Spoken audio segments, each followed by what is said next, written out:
overheating, wind storms, and Oh my flooding gosh. all in one go. You guys have to come up here.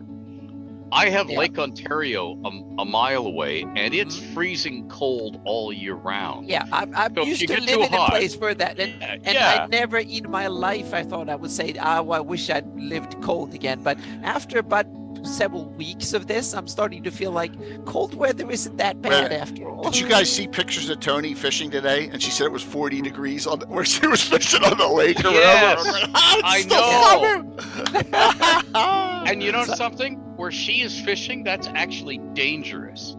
Oh, Because really? Lake Superior can whip up a storm Wow. Okay. so quickly Yeah. when the temperature gets that high. Oh, I they mean, that's make what- songs that's about what- that. That's what Yeah. kills. Yeah, they make songs. Yeah, They do? That's what, Oh, hey, that's what kills ships. You know. Yep. I thought it was loose lips that sunk ships. No. That sucks. But yeah, Yeah. I've heard rumors about Superior and Yeah. Space Water mansions. Yeah. Mm-hmm. Yeah, so we have a brutal heat wave here. So yeah. Sorry Not to- good. Sorry to hear Yeah. that, Anna. Now it's okay. It's actually worked out fairly well, except that to keep the heat budget down, I work on my laptop in the kitchen doing stuff some hours during the day, or take a siesta and get up early. But when we had like they said we needed to conserve power, because normally we get it as hot out here, so that's not unusual. We get 110 degrees, but now the problem is that now both LA and San Diego both have plus 100 degrees plus, so they put on all their air conditioning. That's what gets the power into. And almost amazing how all this money gets spent in this greatest country in the world, and it doesn't have a power grid that can take full. Yeah. Well, know, it it's like- actually holds so far, but it's by Yeah. this much, so to speak. Yeah, So, yep. exactly. Yep. So But you not by the run you hair run of- basins of cold water, and you stick your bare feet in the basin of cold water. Yep. Oh no! Just don't drop your laptop in it. They don't like that for some reason. No. But it's funny when you wake up in the morning and you go to grocery shopping before 9 o'clock and it's already 90 plus outside. It never went below 90 in the morning. Ugh. Yep, it's kind of and Oh, we yeah, that's just- slept with tropical humidity of 70-80% on top of that. So it's murderously hot out. It's really bad. It's Vegas with Florida humidity. Yuck. Yep.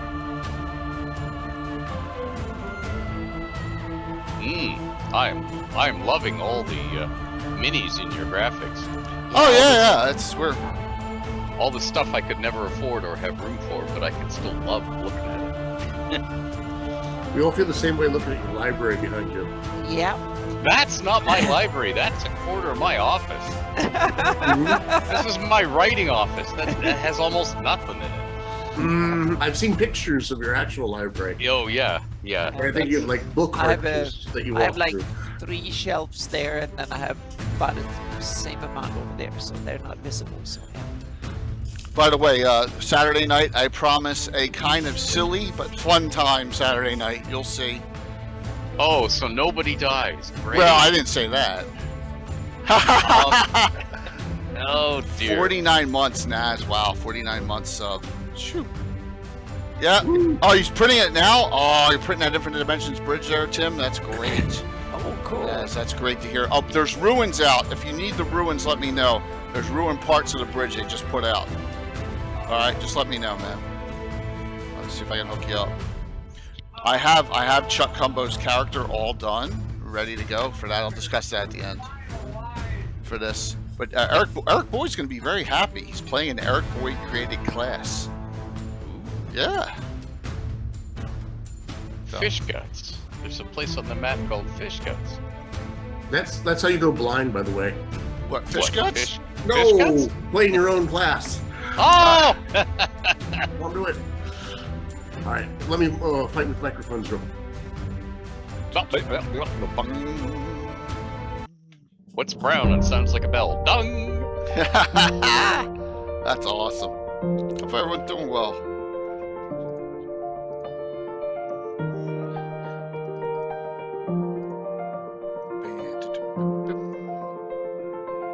Look at all this stuff. Yeah, Jeremy's unbelievable. We got some great stuff coming, and he's actually going to Kickstarter partner with for our Altimeris box set. He's going to actually make 3D prints of STL files of actual buildings in the city. Oh, nice. Yeah, he's going to do custom work, so it's going to be awesome. I'm excited. Nice. Yeah, he does some great work. Woo. Open coffins. I need some of those in real life. Because it's getting up to election season, and there are people we have to bury and stake them to make sure they stay down. Well, the Halloween. So we got a Halloween. He did the witch's hut for the Overlord there, Tim and everyone. Gamescape. So that's coming for this year's Halloween stream. I gotta figure out that date still. Let me take a look. Probably October 27th. Oh. 27th. I'll be back from Game Hole. What's that? I'll be back from Game Hole. Oh, you couldn't. Oh, you're going to Game Hole. That's awesome. Yeah. Hey, Lowry. That's great to hear. I can finally go again. That is fantastic. Yeah, I might try to get it next year. One year I went, because I promised What's up, Jen I'd be Curtis? home at night. So I flew there, did one day at Game Hole, and flew home. Oh, I'm too old for that. Yeah, commuting. I'm too old for running across O'Hare Airport twice in one day. Yeah, absolutely. So I'm gonna ask the big question. What about Gary Con next year? Any shot? Don't know. That's up to my. That's up to two things: the state of my cars and my employer. Oh, okay. Because of the time of the week. Yeah. Yeah. Okay. I have to get time off, and at the moment my employer is going through the public library is going through all sorts of retirements and resignations, people getting extended COVID, and we can't give anyone time off. And then I need to make sure I have a road-worthy vehicle for a long road trip, because I remember those weekends. I know that global warming is making them less frightful than they used to be.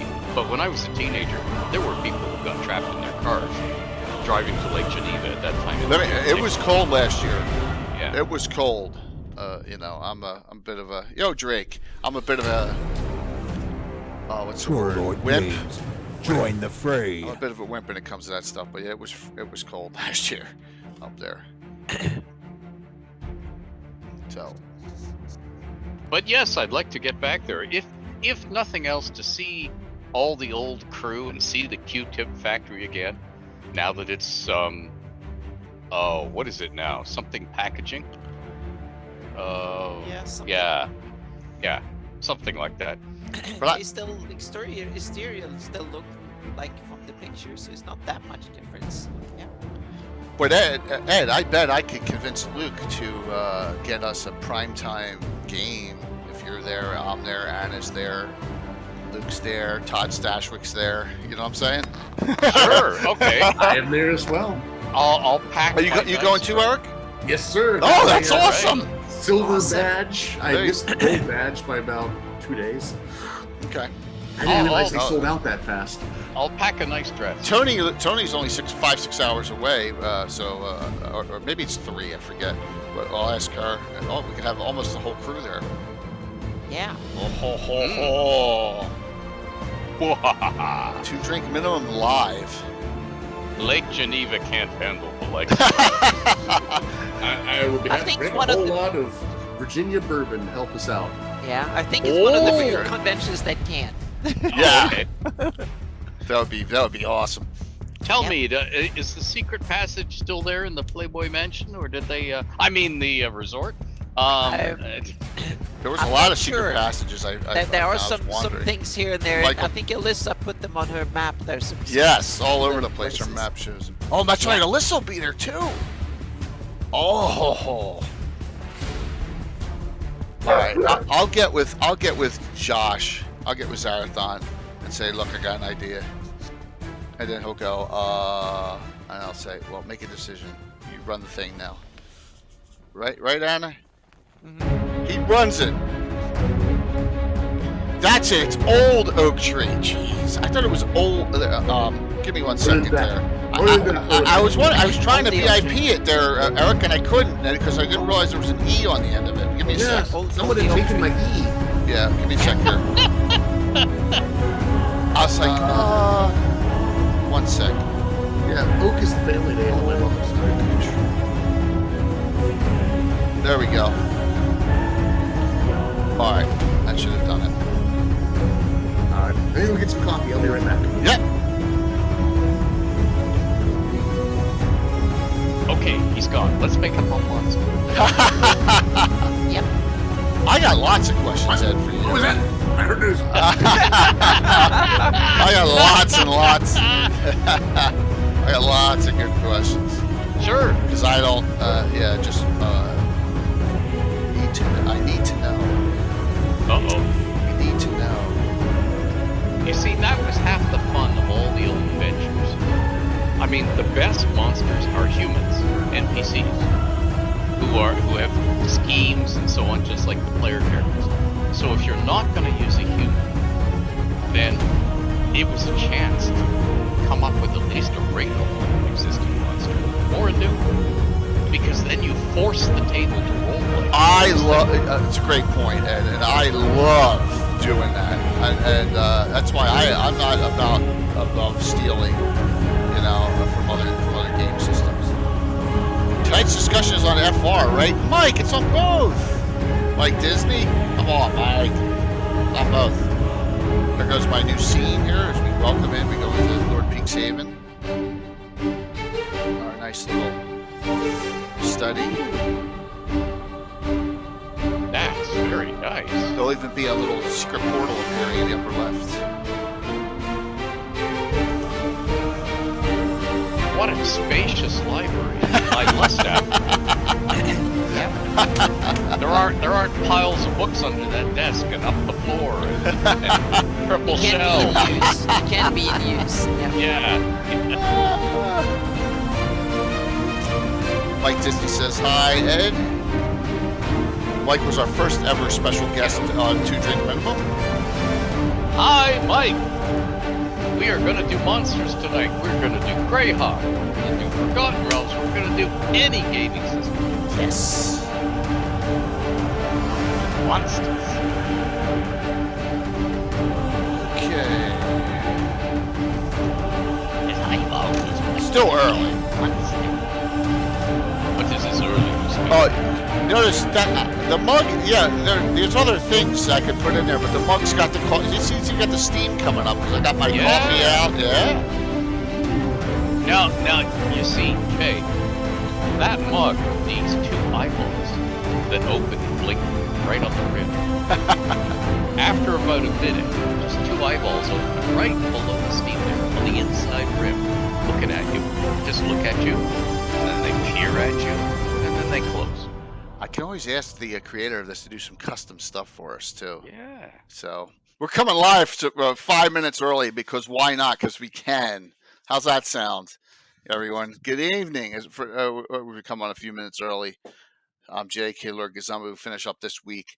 And I got all 3 of these individuals like twice within a week. This is going to be awesome tonight, right? So welcome back. My partner in crime, Anna Meyer. And then Legends of the Game. We got Mr. Eric Menge, who everyone knows from Living, Greyhawk, Geoff, and Adventures League now. Correct, Eric? Yes, and doing some stuff for the moon. Always doing Moonshay work too, which is wonderful. I love me my Moonshays. And then the legend of all legends, Mr. Ed Greenwood. Ed, welcome back. Hi. Haven't had Ed on since the Wizards 3 discussion, which was really cool. And Shattered. You spelled cheer wrong. Shattered. You almost got it. Lord, you got it. Very close. Very close there, but I appreciate that. There we go. We got the loot box. So what was it going to? Oh my God, my brain just completely shut off when I went off on a thought. I went off on a stupid tangent. Now I don't remember what the hell I was going to say. Don't you hate when that happens? Oh, so it was like last Saturday or Sunday. I get a message from Ed out of the blue. He's like, "Hey, Jay, I can make September 4th. I know it's short notice, and I know you're probably busy, but we can, we'll just do it our time." I was like, "Ed, I think I can push back what I'm going to do for you, right?" And that was it. So I really appreciate you being able to hop in here. I know how busy you are on Sunday night. So, and tonight we're going to do some monster talk, some monsters from both settings. Maybe cross over some, talk about some new ones, give you some ideas. Hopefully, just and it'll cross all the editions too. So Ed, an initial tell everyone you said just before in chat about you want to throwing the wrench into everything with your players, how important it is. Oh yeah, because I started D&D at the beginning, back in the bad old days, good old days, whatever. But what it meant was that everybody read all the books. So one of the things that you would encounter was the dungeon master says, "You see a sphere with many eyes." And everybody at the table says, "Okay, it's either a gas spore or a beholder. So fire arrows at it from undercover. If it blows up, it's a gas spore. Otherwise, it's a beholder. Run like hell." And to get away from that and force the role playing back, one of the things I did at the beginning of the Dragon Magazine run was to do lots of beholder lookalikes, like the Death Kiss and the Death Tyrant and the Goth and lots of others. And that was just one thing. So at the beginning, I was adding classic monster forms that weren't in the game yet, like the Crawling Claw, the severed hands, or I was doing lookalike monsters so that nobody at the table in their brain could keep all the facts about them ready. And what that does is force role playing back to the table. Your characters are encountering something and they're not sure what it is. Great point. And yeah, the best monsters were always humans who were as smart as the party and had schemes of their own and had things planned, maybe traps or ambushes set up, but they had something up their sleeve and they had their own aims and goals in life. And by the way, every monster should have that too. I mean, the brute monsters, it might be something as simple as, "Where's my next meal? Oh, look, adventure, yaw." But if it's something like a dragon or a beholder that says in the rules it's a genius, well, play it like a genius. It should have long-term aims and it should have immediate aims in the encounter. And so that makes it easier and more fun for the dungeon master because they've got a story behind the monster. And it makes it a lot more fun at the gaming table because people aren't going, "Oh yeah, it's a Zoblob, yell Thursday and it'll fall over dead." Because they've memorized that from the rule book. Right. Or you have somebody saying, "Oh, it's got 5+5 hit dice. So if you hit it with a fireball and I do this, it'll be 2 rounds tops." And you're going, "Thanks." Because there's your willing suspension of disbelief just chucked out the window. But if you give them a monster they've never seen before, and it can be a straight monster manual, bog standard monster, only reskinned to have a different form, then everybody goes, "Wait a minute. Well, maybe we should talk to it first." And then somebody else says, "Why don't you offer it candy?" And then somebody, but I mean, for the role playing, and that was the starting point for me. Awesome. And lots of priority coming tonight, I imagine, on this discussion, which is all exciting, really exciting. So, I know, Eric, you had said you love these kind of discussions in chat. You said that. So, hit us up with some ideas here, man, of a synopsis of why you love this so much, the old classic monsters. The old classic monsters are ones that have been in the game for decades and have fired imaginations for generations. And in a lot of ways, there's something iconic about fighting a monster that has been, and we can see that like with owlbears and beholders and mind flayers. These are just iconic D&D monsters. And I think tonight we're going to delve into ones that aren't on the usual fare that we still think are classic monsters. Like, I think you posted a picture of one of my favorite, the Animus. Yeah. Which, what a great monster. Undead nobles of a fallen kingdom. How can you not love that? That's just inspiring. Which is really cool. And then, and it's just, we think it's a Sargent creation. We think it's a Carl Sargent creation, the Animus, and it's an Ibide Undying. But yeah, there's some great things out there that get lost in editions. I'm going to try and bring some up myself too, and we'll see if we get some new and exciting things, and we'll just have fun with this discussion, and you guys and gals watching can point out your own that you love too, which would be. I just got some scrolling through that are some of my favorites now. I didn't know what to put up there. I was like, I don't know what direction Ed's going in this. You know what I mean? So this is going to be great. So Anna, your thoughts on this discussion on monsters? Well, I think it's something needy, because otherwise you have a lot of DMs, especially me, have a tendency of you get stuck with the same monster and you just do basics. But for me, it's a couple of aspects I want to put in. Is that the monster needs to fit the setting, the situation, and it needs to have like a natural place, but that natural place might be natural in a fantasy way, meaning it might be a shadow-based monster, or it might be some outsider of some sort, like a demon or fiend or celestial or fae. So he can make its home in the world in more different ways. It's like having an ecology with more dimensions than we have in the real world. But I still want it to make sense.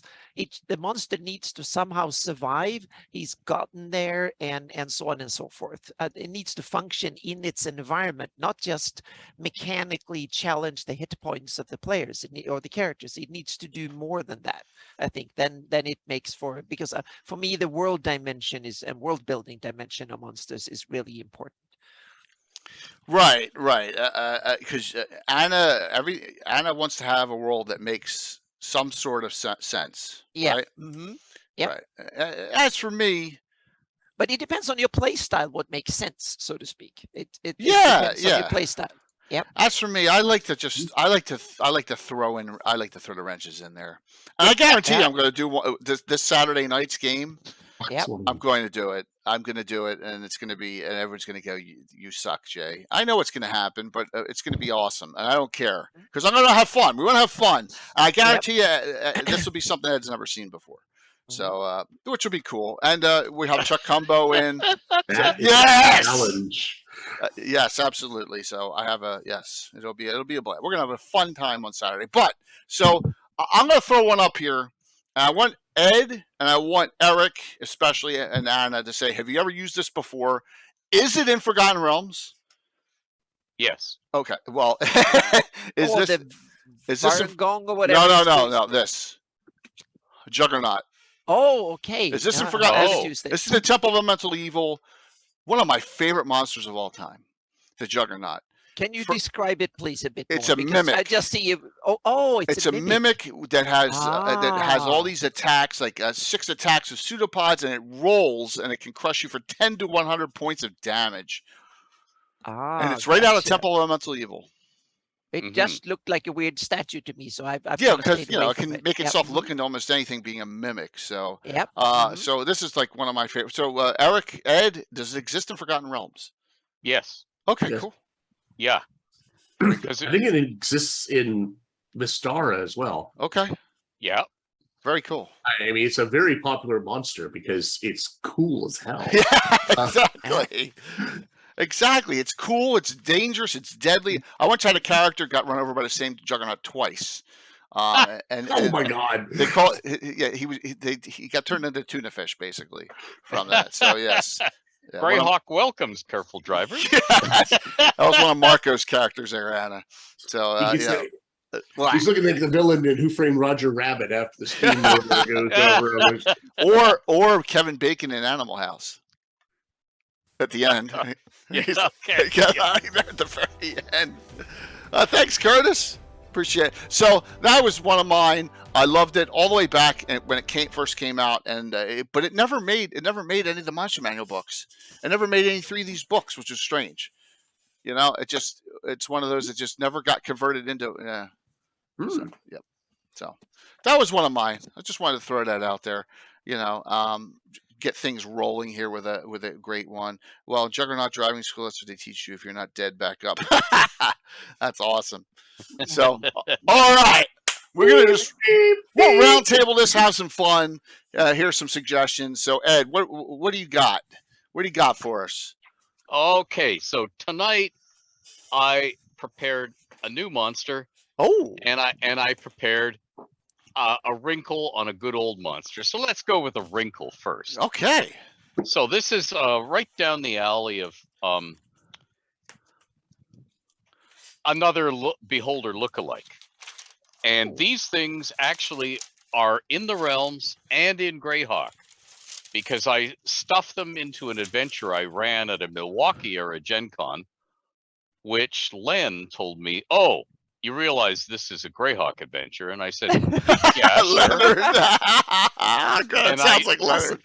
And I said, so where is it? In some godforsaken mountain range somewhere, or are we in the Pomarge?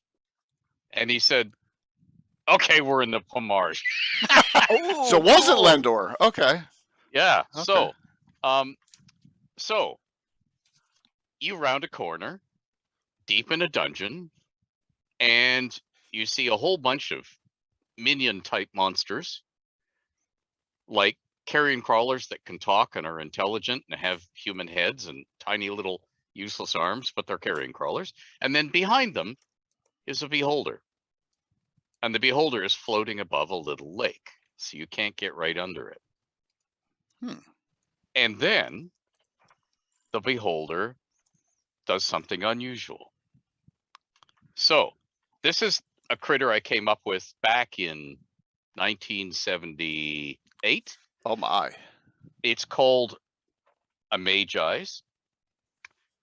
2 words, Mage Eyes.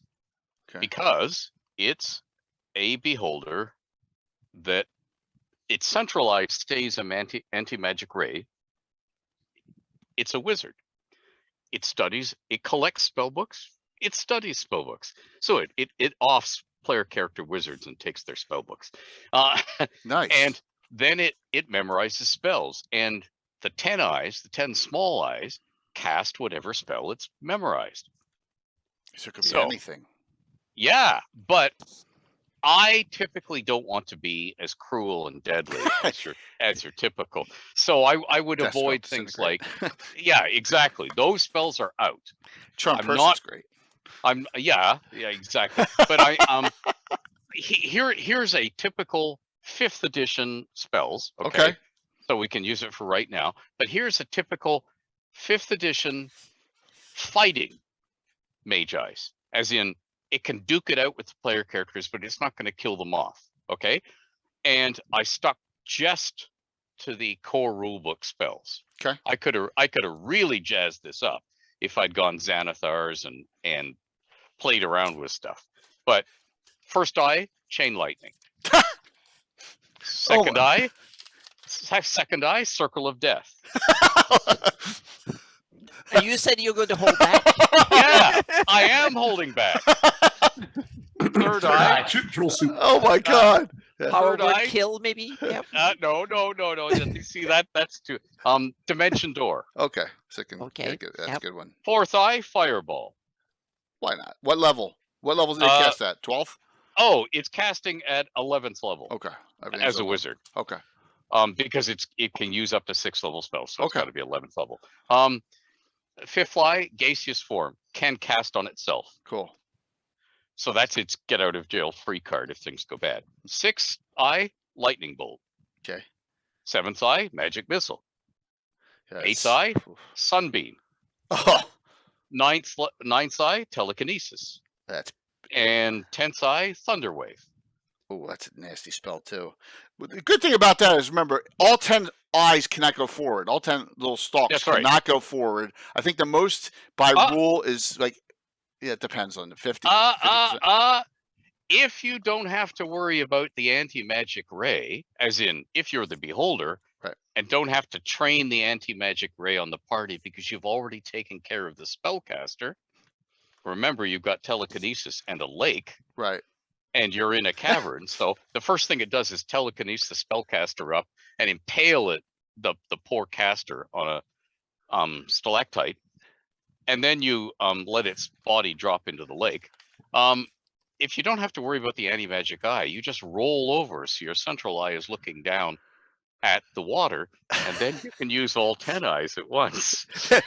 You know, that's a good one. The mysterious Tim just said approved in chat.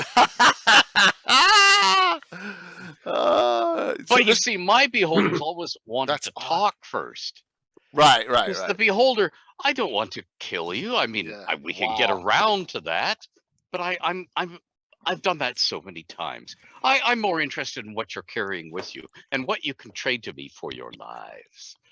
Thunderwave's a great spell too. Is that a regular 5th edition spell? Like, Yeah. Yeah, because yeah. yeah, that's a Forgotten Realms. You created that one, correct? No. Oh. That's 5th edition. That's not me. Yeah. I thought there was one called. Oh, that's Thunder Cone. There was one. Yes. There was one from that era of the Dragon magazine articles. Yep. Okay. That was. Yeah, but I okay. think Thunderwave is Chris Perkins. I'm It's Chris guessing. Perkins. Okay. Yeah. Okay. I'm thinking Thunder Cone because I remember Illikur's mantle and all those were in the same article, if I recall. Yep. All If I go with my weirdo spells, holy crap, can I jazz this thing up so that it is crazy. And one of the most fun things with the beholder is if it's throwing the party through the air, like all of the members of the party are hurtling through midair, and it's cast reverse gravity. Yeah. And and it's slamming them up against the ceiling and then dropping them down to hit the floor and then slamming them up against the ceiling, dropping them down to hit the floor, taking impact damage each time. And you say, oh, you're trying to cast something and get out the material components? Have fun. I'll watch. You know, you can do all that sort of stuff. Wow. I mean, just some of the spells that Ravalantar has, like Many Jaws. A beholder. Yeah. I mean, they're just nasty. That's really cool. That's a great one, and I guarantee you, everyone's going to go back and if you didn't write them down, you're going to go, oh, I got to go back and look at that section and see what 10 spells Ed put in there. I know they're going to do it, which is awesome. So that is great, and that's a Forgotten Realm / Greyhawk / it can be any of the settings, really. Yeah, it's really any cool. of the settings. Yeah, we can kill you wholesale. Oh, wow. One spell question, Eric, Anna, Ed, I do that you guys probably don't. I allow a saving throw against telekinesis, but I base it on level versus level. So if the caster was 11th and the character was 9th, it would be a -2 on the save. Because the no save like that's nasty. So hey, that's a little. I don't think I've used telekinesis It's a nasty forever. spell. So in 3rd edition back in the day, I think we used it. What do you think, Eric? Not since. I allow a strength save, which is the same thing as not having a save.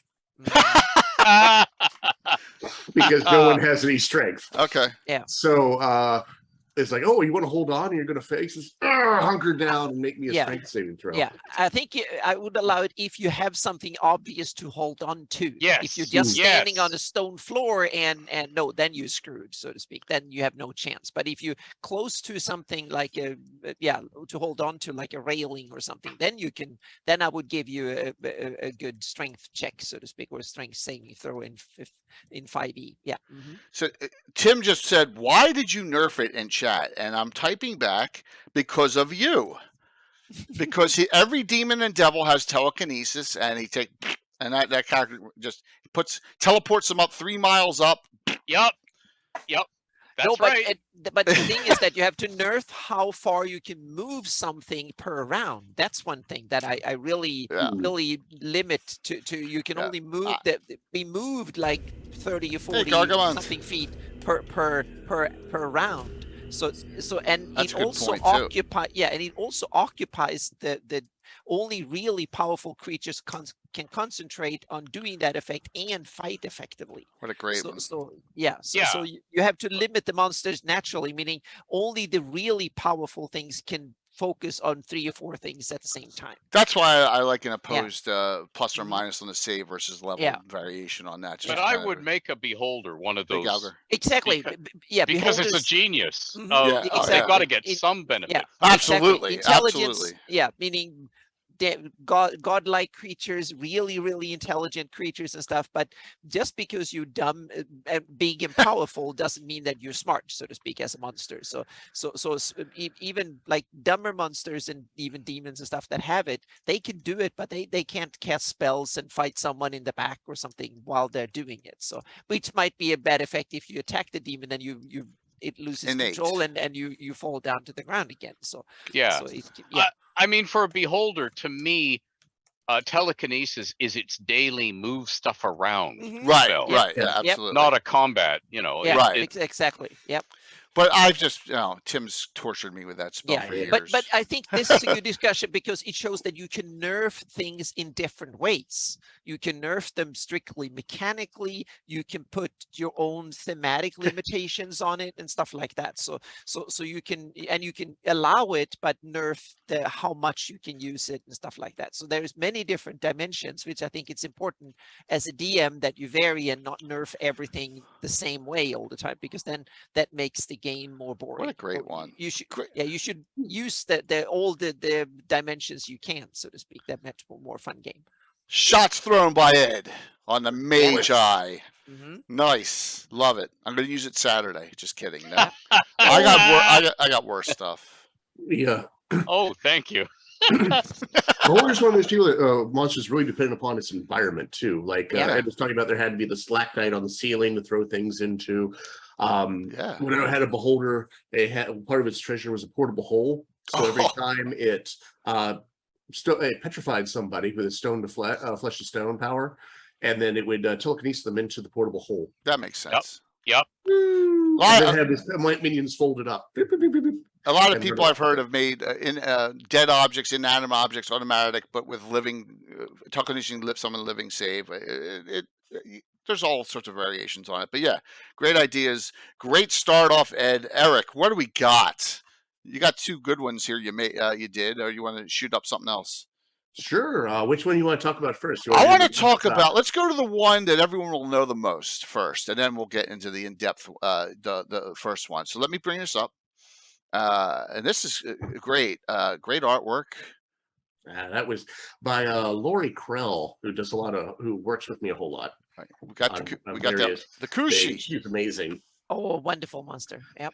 Yeah, the old Kushi. Mhm. I could not find one for 5th edition, and I needed one for an adventure I was doing. So I quickly awesome. worked out what the Kushi is, which required going through 3 different editions to find out what powers they have and try to put Mhm. those all into 5th edition. As you can see, we picked out a lot of the, let me pull it up on my screen so you can see what I was trying to do with it. Yeah. So you know, this is We great. kept the echoing bark. I thought Kushi were medium sized, so I added in a special power that elves could ride them. Makes sense. And natural camouflage, because that was mentioned in every single one of the previous editions. Mhm. And the sprint, to incorporate this one into 5th edition mechanics easily, I just grabbed from the rogue, which is they can take the dash action as a bonus action, Okay. which with their speed really makes them fly. And then mastiffs already come with the ability to push creatures down whenever they hit their paws. Knockdown. Yeah, which was was directly from the old Monster Manual 2 that they did that. And doubled the hit points, increased the hit points some. Yeah, that's a smart move. A real smart move with that. With the addition on. You want to make sure that you have something that's not splatted within 10 seconds. Yeah. Even with 18 hit points, they're pretty splattable. But so now I believe in 1st edition, the elven dog, or the Kushi itself, it was magic. Did it have magic resistance? I didn't see that show up until 3rd edition. It didn't show up until 3rd. Okay. Into the Races of the Wild. It was Right. not mentioned in Monster Manual 2. Okay. It is mentioned in Races of the Wild. Kushi elven As dog. well as immune to sleep and charm, Okay. which I pondered including, but I was already starting to get to a whole lot of powers on this dog already. Yeah, Yeah, that's magic resistance standard. yeah, standard. Yep, absolutely. And I didn't see anything about sleep on here. The damage to attack is 7 to 10 on this thing in first edition, which isn't bad. So really neat. Well, I appreciate that's a great one now to add into the 5th edition realm, especially for Greyhawkers, because it technically was a Greyhawk monster all the way. You know, It serves the Grugach, yeah, which are totally Greyhawk elves, angry Greyhawk elves. absolutely, the wild elves. I love the ears. You have the wolf-like, but with some extra features. That's awesome. Yeah, much better looking than the other one. Looks in first edition Monster Manual looks like Monster Manual 2 looks like just a dog. Oh You yeah, know, yeah, yeah, that one is not yeah. not a good. I've seen some other illustrations, but this one is definitely up there at the No, top. Blue. We don't think it's available anywhere in 5th edition. This is the Eric is putting it out there for you all to have. So What, do we have a link to this? we don't, but what I Or can. is it available Well, somewhere? yeah, I can yeah, make it available. yeah. Eric can Okay, make it available. I was just going to easily. ask Yeah, if it is available on. Or He's got under another the- one too. He's got another one he's written up too. Okay, so perfect. It's great. Yep. Mhm. So Anna, what do you got? I have one from that I actually used as late as this today in this session earlier on, and I'm going to tell it's an interesting monster in many ways because I think it has intimate connections to Greyhawk, but when I Googled it, it's all over wikis of Forgotten Realms. So I think it might have some Forgotten Realms connections too. And it's for my campaign right now, I needed a monster. I had a character that was a cave master in the old cave of the Dragonhide caves. There's an old temple that the old Flan used for like 2,000 years ago to hide from Dragotha and Caraptus and stuff like that. And back then, the fan was full of cult, meaning we're talking Urflan and stuff, and that's where I weave in the dark druids and the dark faith. And one of the deities they worship is Sukmoy. That's how she comes into the picture, so to speak, in my campaign. So I needed that priest, that druid. He was a druid that worshipped Sukmoy, and that was one of his help that he kind of grew fungus and stuff like that and kept that part of the dungeon in her honor, so to speak, and have done so in generations. And he was the latest one.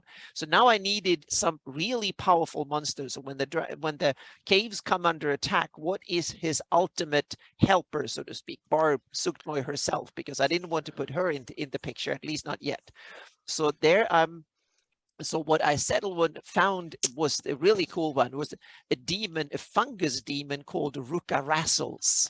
And it's in the first one I could find of where it was actually in the Monster Manual 2 of 3rd edition, 3.5 Monster Manual 2. There is a Ruka-Rassel that is some sort of seems to be like a mix between an earth elemental and a demon in that sense. So I made it a demon, and I kind of tweaked the stats from 3.5 into 5th edition. And she is is a challenge rating 13 demon. So they are really powerful and they're nasty. And the party now, they met 2 of them, but they had plenty of backups, so to speak. So there's not only them, but one of the characters was really Amy Crittenden played one character, and she was like, "Oh, I'm going ahead. I'm the ranger. I'm going ahead," and ran up. And one of these demons critted her flat out, and she's a 4th level character, and that was like killed her? that was insta death, so to speak. And the nastiest thing with these things is that they're fungus demons and so on. So they walk with tentacles and stuff, like some sort of mycelia. The illustration is kind of terrible in the Monster Manual 2. It looks too silly, and so I made it's kind of a silly monster in Monster Manual 2. So I took a much serious side to it, meaning we're talking nasty stuff here. So and I'm using Mid-Journey to illustrate it, and I had some cool illustrations of it that I kind of really like. So I'm going to put that on my blog and that'd be great. with the stats of this. Yeah, it's coming. I'll put it in your And I just Patreon. yep, it will come for everybody. And so It's the Nice. monster that has the tie into Zuktmoy, and it's an evil, and it has a little bit of earthy flair. But one of the nastiest things is that it can move 50 speed through even if it's difficult terrain, if it's like trees and shrubs and stuff like that, it flies through trees and stuff. And that's when it gets really nasty. It can come at you very, very quickly, even through dense forest and stuff. So that is kind of, and it has some contagion. It's poisonous. So if you touch it and stuff, you can get into trouble. And it has, of course, tentacles to reach out and grab you. And it can do some magic, like it can do entangle and stuff like that, plant growth, contagion, and stuff like that. So it has some nasty magic side effects too, and it has a hell of a lot of hit points. And it can also it's also difficult to really do damage because it has like a swampy body that absorbs a lot of damage from various things. So it's really difficult to kill. It's not super smart, and it doesn't have super much senses shock and troop. stuff like that. Exactly, it's Yeah. something that they can use to as a big nasty big shock troops, so to speak. So yeah. All right. I'm going to go and I'm going to ask Eric and Ed a Yep. question from my next one. Everyone out there, what my favorite monster of all time in Monster Manual 1 is the following. Let me bring this up here. And Ed, I want to know, and Eric, I want to know the background of these puppies and what they do in Forgotten Realms. That's Rakshasas. Yeah. I love Rakshasas. And I want to say this because Scott Benny passed a few months ago. And one of the best articles ever is from April 1984 Dragon, Never the Same Thing Twice. All right? And that's the cover on it. Filling out facts and figures on the Rakshasa family. And that was by Scott Benny, who did so many, including Saint articles, Saint Kargath is his. So I want to know some background for both of you on. I know what they do in my Greyhawk, all right, but I want to know how you handle them in Forgotten Realms. Yes, rip Scott Benny, Gary, 100%. So what do you think, Ed? I handled them almost not at all in Forgotten Realms. Okay. Not because I didn't like them, but because in-house they hadn't decided what to do about them, because they are a real world mythology and legend monster. Yep. From India.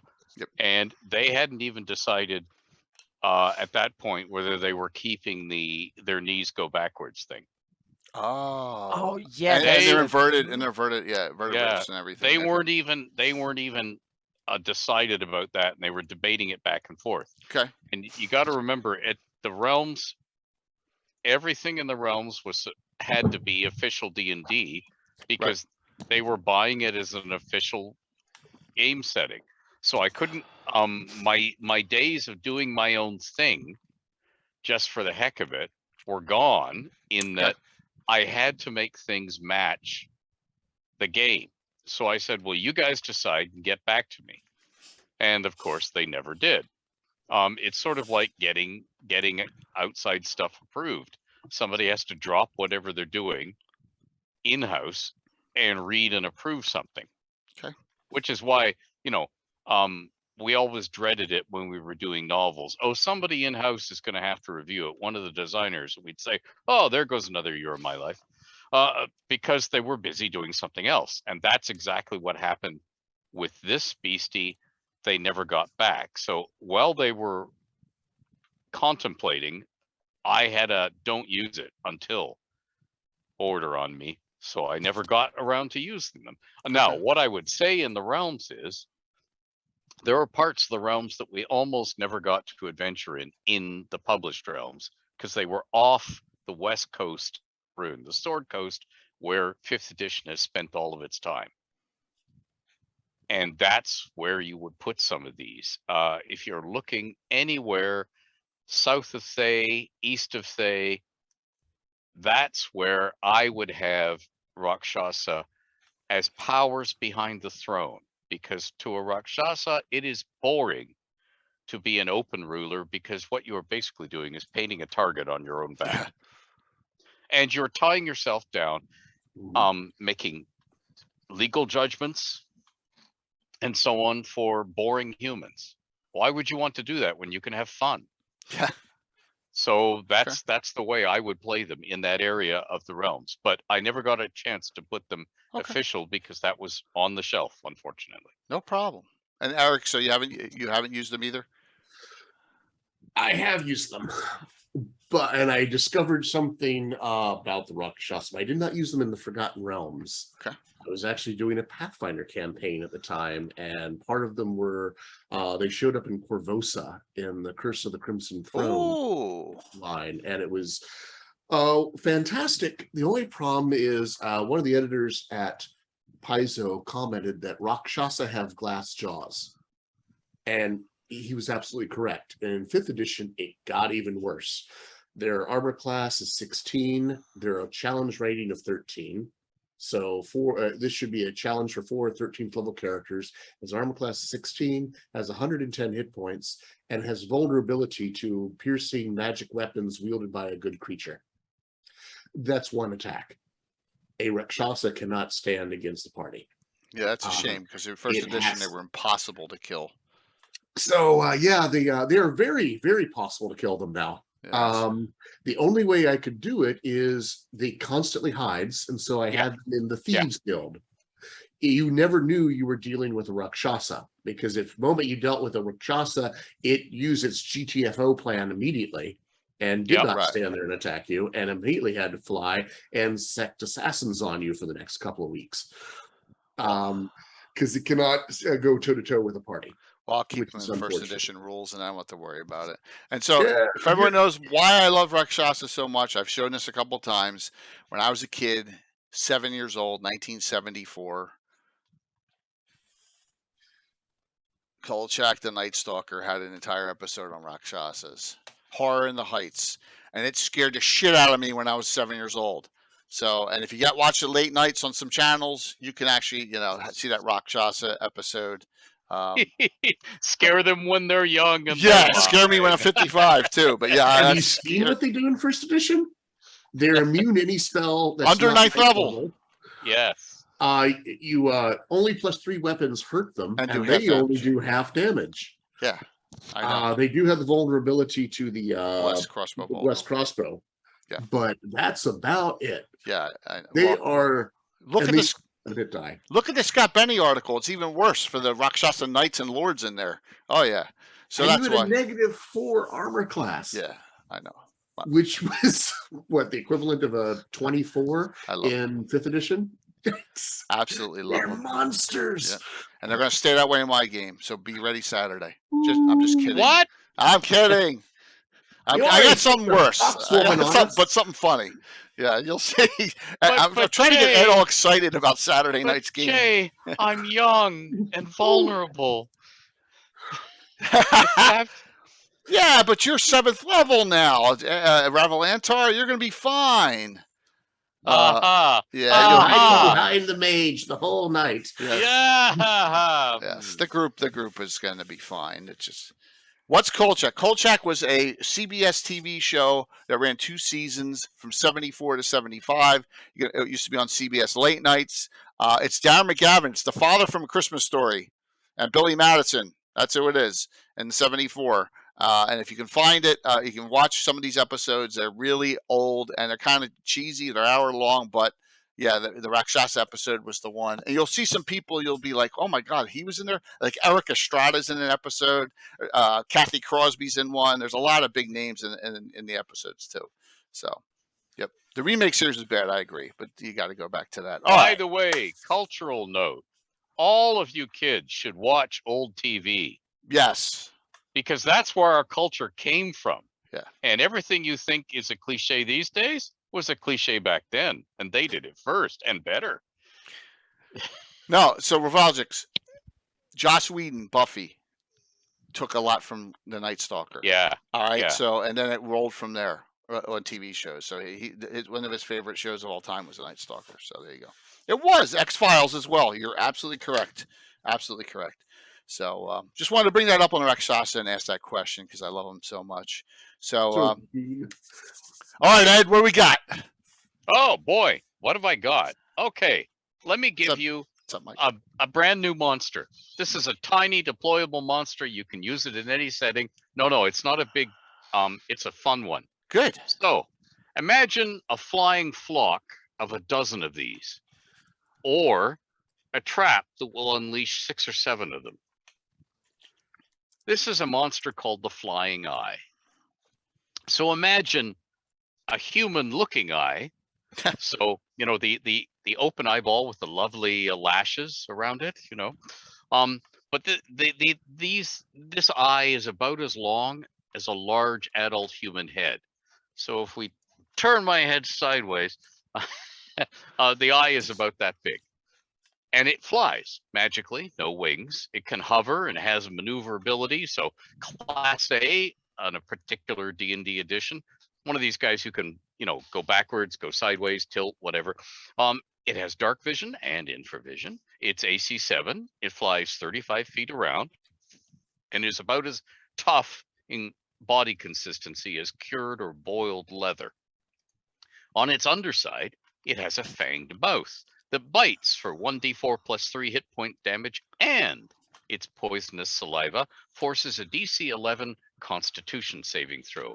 If successful, the victim suffers a 1-point dex loss lasting 1d6 plus 3 minutes, and if failed, the victim suffers a 4-point dex loss lasting 1d6 plus 3 minutes. If a victim is bitten multiple times, these losses are cumulative. I like cumulative. So Cumulative is always good. You know, having little sturge / volt / you know, those sort of deployable critters, those are lots of fun. And if you have a more powerful monster that can use magic, so I don't know, a beholder, a rakshasa, you know, and can use these little things as spies. Blah! That's awesome. I love it. So did you do the crawling claw, Ed? Was that you? Yes. It reminds me a little bit of that, but in the air, right? So the eye. Yeah. So do the eyes? Is the eyes like the nerve endings there to connect to the head, or just the eye itself?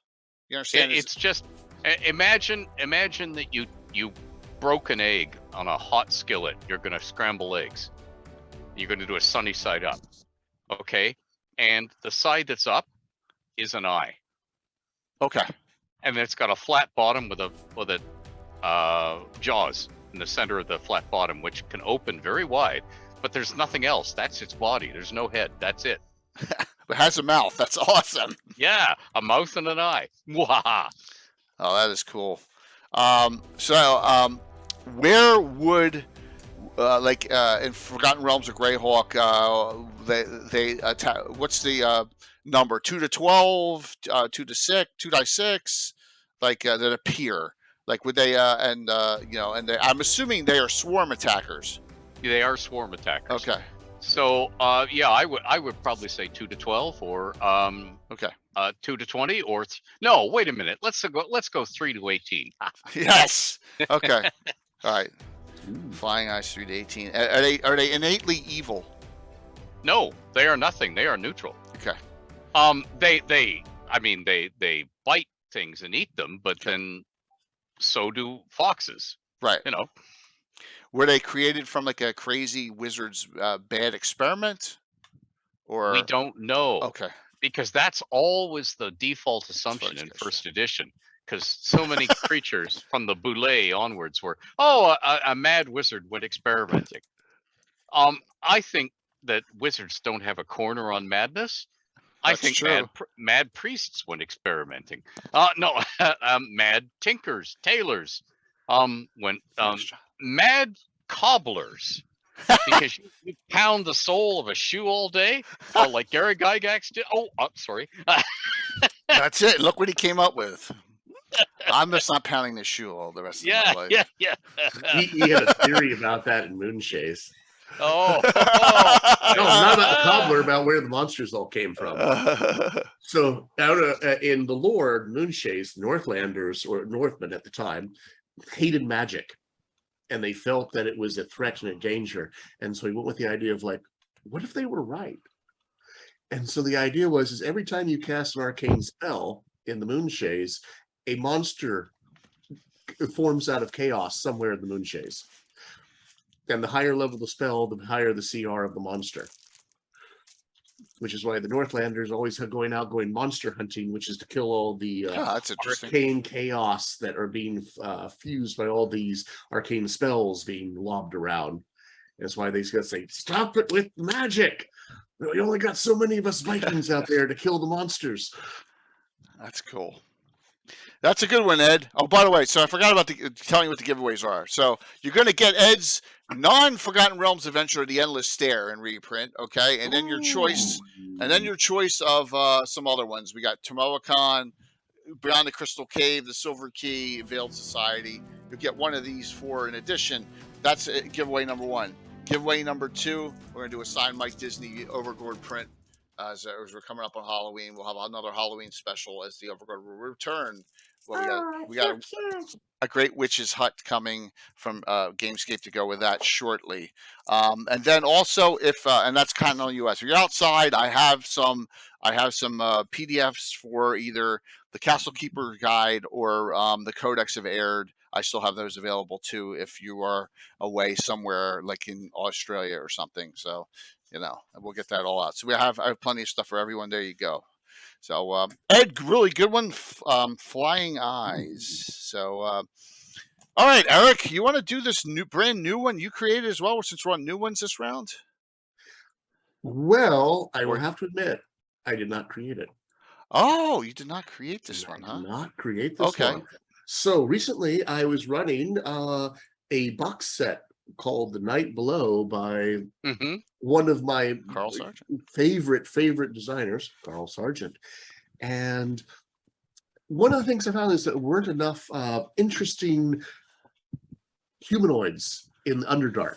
We had all the standard litany, but I wanted to throw in a new race, a new civilization the group hadn't come, that the party didn't know about, because if you're at the top of this show, Ed pointed out that all the players have read all the monster manuals and they know everything.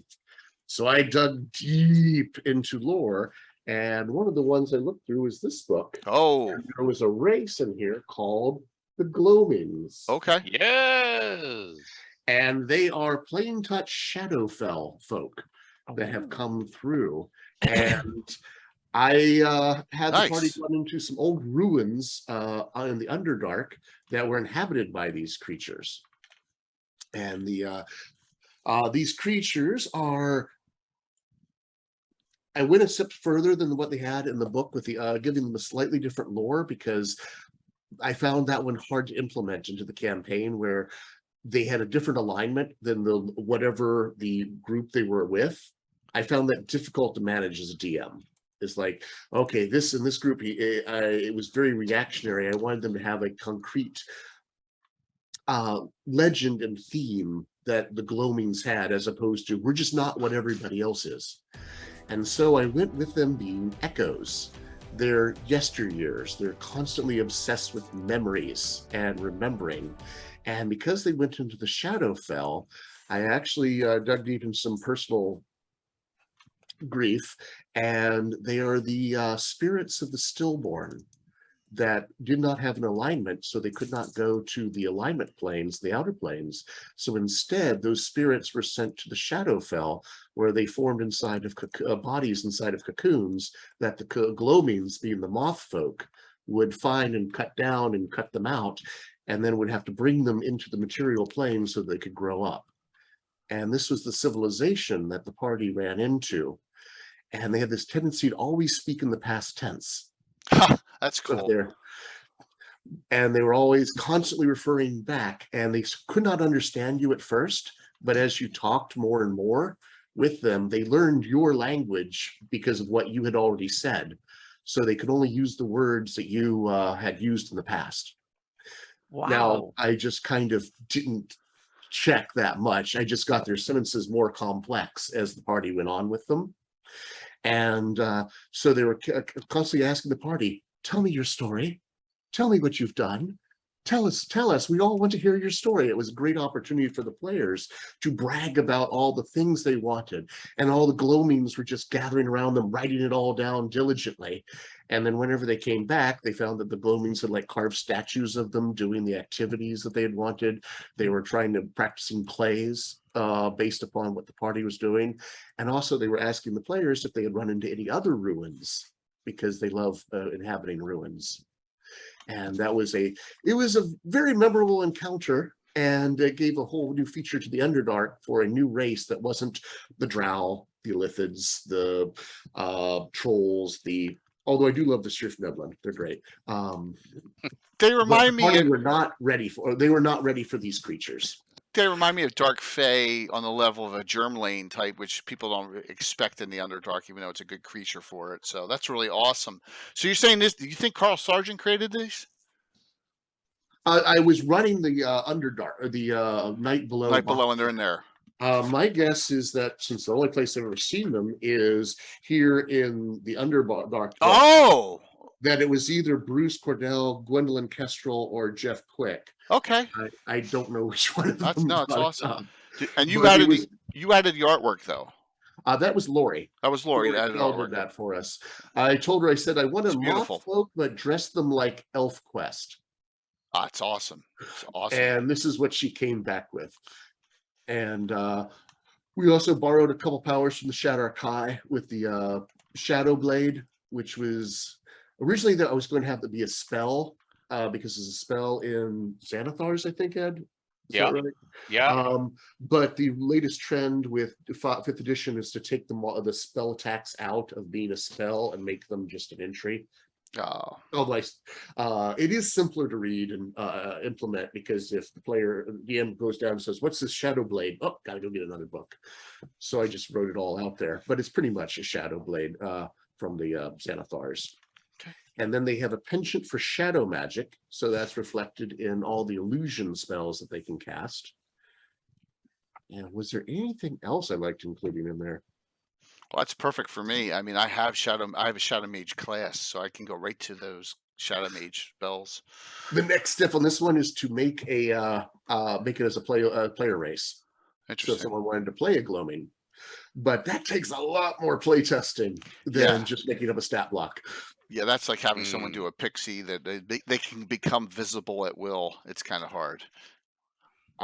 So the possibly could do it, but I just didn't have the time. Oh, I included the luminescence where they glow. Yeah. And they can glow or go down in light as they want. And I threw in the sunlight sensitivity of the Drow. That's awesome. Mirror image. And there you have a little small flying moth folk that's obsessed with the past and memories. I love it. Yeah, great. Dragon Age. If they hang out in ruins long enough, the ruins tend to last longer than normal, which is a little tidbit I picked up from Dragon Age. I love little monster. They have little motes, wisps that inhabit ruins that keep them around for longer. So they actually act as they preserve things that they're around because they're so obsessed with the memories. So they're a great way of, why are these ruins completely destroyed by now? Throw in a gloaming, and it lasts forever now. Ha ha ha. Lots of good ideas from Dragon Age for D&D. It should have been a computer games. What's that? We can steal from them; they steal from us. Yeah, absolutely. And I understand it was supposed to be D&D to begin with, but WotC didn't give them the license, so they made up their own. I did not know that. Well, that's just like World of Warcraft with Warhammer, and look what happened there. Mm-hmm. Same difference. Same good thing. Another time, Eric will link this to me too, and I can give this out to everyone. I'll grab that link right now. Awesome. All righty, Anna. Okay, since Eus is one of the main villains in my campaign, I have to come up with more stuff for Ius, and Ius has his clerics have a bunch of spells. So I took one spell and turned it into monster almost / trap. So and it's a screaming skull spell. I made the screaming skull into a monster, and it's not an undead, it's a construct, which means that they're kind of nasty. So and the basic what you you cast a Thank spell you, on Eric. the thing, and then he can stay and he can kind of exist there, just like a skeleton in a way. So but it is not an undead. It's actually, I actually classified it as a construct, and rather than an undead. And that was a little bit because it seems like IUs is going between the construct and the undead kind of. He keeps that threshold. So just to spice it out and make it tiny bit more difficult to detect and maybe a little bit more difficult to deal with. And it's a challenge rate 2 monster. So it doesn't have, it has a little bit of hit points and stuff, but it's basically based on the first edition spell, Screaming Skull spell, and I cannot develop from it. And the scary thing, the reason it's a challenge rate 2 is that if you miss the save, it has basically a phantasmal killer spell, Yeah. kind of like the spell. So it can get really nasty, and it doesn't cause you to death, but it will make you go in panic and you get stunned for. So it's one of these shock and awe things, so to speak, that the IUCs can do, and they can release a bunch of these and over the enemies to scare the bejesus out of them. That's and they're difficult to deal with because they're not super easy to hit, because it's just a skull flying around screaming like hell, and they can a major nuisance and can cause a bit of trouble, especially with low level troops and stuff. So in that sense, they're good. And so I think in big battles, in occasional dungeons for a low level party, they might be a really cool scare. And also in big battles and stuff, they might be cool because they will make verbal communications and stuff like that are difficult too, because they have a sound attack that is really, really deafening and stuff. You can beef it up if you make it deafening and you increase the save and stuff like that. You don't have to make the monster tougher to kill or more hit points or anything. You can just beef up its abilities a little bit, and then you have a monster that can be really, really lethal in a sense. And it can be kind of a quick kill, so to speak. There is a bunch of other cool IUCN spells. I can imagine putting in a skull and creating a version of this. I don't want to spill the beans too early because I have some of my players watching this.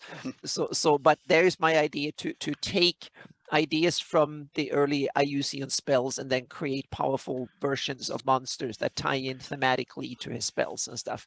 And the Screaming Skull is a low level, but there are other cool versions you can put, or necromantic spells and stuff like that. I can imagine that being IUCN invention, so to speak. So that spell is very rare and hard to find because it's not an IU's the Evil. It's one of 2 IU's spells that's in From the Ashes box set. Exactly, it's one of these cards. Yes, exactly. So, and it's mentioned in From the IUs, but they didn't put list it in. it. So just see the other box set for it. Yeah. Yep. So that's a tough one to get to, and that's a great one, Anna. And the Road of Skulls, which has those skull posts along it, some of those skulls actually can cast the Screaming Skull spell. Yep. So So I just made it into a 5e monster, so to speak. So you have stats awesome. for it. So yep. That's very, very cool. Now, here's another construct of IUs. It's a great monster, the Thassalos, which is not undead. It's made of undead pieces, but it's a golem. And it can be sentient as well. Does Forgotten Realms, gentlemen, have any creatures like this that are like constructs that are made from undead but are actually constructs? Like, oh gosh, yes. Yeah. Lots of them. Blood golems, bone golems, stuff like that. Yeah, there's tons of stuff. Okay. The original chain golem before TSR okay. Oh, yeah. Okay. Yeah. Yep. That's a good one. Very cool. Yeah. Oh yeah, there's all sorts of them. And there were all sorts of people who took giants and so on that they'd had to defeat to get their lair or to keep their lair. And they took the heads and did things with them, or they took the arms and did things with them, or they just took the entire giant's body and did something with it. So yeah, there were lots of cool. But they tend to be one-offs, which again meant at the gaming table it was role-playing time because the player characters wouldn't know what this thing was when they encountered it. Absolutely. Here's another one. This is undead, and this is the Sul Lich. So I went. This one is tough to find. It's in an annual for Monstrous Compendium, but it's a Greyhawk monster. This one just assumes other bodies when it dies. It's kind of almost got that witch ability where it's not even a magic jar. When you kill it, its soul goes somewhere else. Yeah. It's rough. And I have a couple of these in the Swiss Forest. I ran one in a group not that long ago, actually. But it's a nasty, different type of lich, and these are lich. These go back all the way to the Invoke Devastation. These things are roaming around the Flannis, which is really cool on it. So I don't think Rich Longitalis is on, but yeah, it's specifically called a Soul Lich, which makes it even cooler. So wanted to bring that. Those wacky Soul. Those wacky Soul. All right, Ed. What's up? What do we got? What have I got? What do you got, man? Or a favorite monster, or some other neat stuff. Yeah, Rich is a Soul Lich. I agree, Dale. You see, one of the things I used to do was endlessly make up new sorts of dragons. Yes. And a lot of them made it into the game, like the Deep Dragon and so on. Some of them they ran once and Deep Sixed after that, like the Electrum Dragon and so on. Wait. You made the Gem Dragons? No. Oh, just the Electrum Dragon. Okay. Yeah. Okay. Yeah. And okay. The nice thing about doing your own sort of dragon, and there's one that got mentioned. It's in the original Realms box set, but they've never statted it up. It's in the current clack at the end, the Cinnamon Dragon. I've never heard of it. Where's it? Yeah, in the current clack at the end of one of the two booklets that's in the original Realms box set. Oh, I have that. I thought that was a joke. Well, Rick's like, I thought you were teasing us. No. And yes, but the TSR staff designers thought it was a joke too. So I sent them the stats, and they said, "Oh, this is cool. We've got to use this in adventure." But I guess the adventure never came along. oh wow. Yes, but I mean the whole point of it. And no, I don't have the stats handy right now. They are in my trailer, one of the two trailers out in my yard. That's going to be years worth of digging. But I do have some kind Realms gentlemen coming up to the house for a week to help me shift boxes. So Awesome. Strong, manly men will sweat, thews will be flexed, and boxes will be opened and sorted, and people will go, "What were you thinking, Ed?" And then they'll say, "Wait, you grew up in the 60s. Were you on something?" And I'd say, "No, this is the way I am normally," and so on and so forth. But yes, I would come up with lots of new dragon sorts. And because then, once again, you don't know what the breath weapon is until it hits you. You don't know what it wants. And you don't know what its spells are. And boy, did I love having dragons that were powerful magic user types. Oh, absolutely. Powerful Can defend cleric themselves. types. Yeah. Can defend against shield spell. Stop those damn magic missiles. Yeah. Yeah, I agree 100% there, Ed. Yep. I want to tell this story with Ed. What happened last time Mark Mears playing, and we're going through the adventure, and there's a Dracolich at the end, and it goes, "I made that. I made that." I was like, and then we went back. The Greyhawk community went back in Cannon Fire Discord, and we marked out where the dragon from White Plume Mountain. It just says it's an undead dragon. It never calls. What's its name, Anna? From White Plume. Yeah, it doesn't call it a Dracolich at first. No. An undead dragon is a different thing. Yeah, there are undead dragons. Yeah. What's its name? The main dragon, the main Dracolich. Dragotha. Dragotha. It never says Dragotha is a Dracolich. It says it's an undead dragon, and it goes from White Plume Mountain. So Dragotha, exactly. So how did that come about? How did you make that up? The Dracolich. Okay. I was, and this is before D&D. I'm playing with the idea, and this has been picked up on. There was a bestseller in the United States called Misquoting Jesus. and the guy who wrote that has written several other books, and it's all about how religious doctrine, and in that case it was the real world Christian church, but it was how they reinterpret what's in their holy books to match the way they want to run the church of the time, or the way they want the people to behave, what they want the doctrine, the holy doctrine to be, can change over time depending on who's interpreting it or what you want to say. So I was playing a little joke about that, which also poked at this could be something that you could use, and it was also satirizing it. It was that there was this scripture, Sam Masters, the scripture was, he was misinterpreting a prophecy of Alondo. There will be none left but the dead, period. Dragons shall rule the world entire. But if you take the period out, there shall be none left but the dead dragons shall rule the world entire. So, in order to bring that prophecy about, they had to create dead dragons. How could dead dragons rule anything? They're just going to lie there and rot and turn to bones. So obviously these have to be dragons that are dead and yet still functional. So they obviously have to be undead dragons. Well, but they want the dragons to rule the world entire.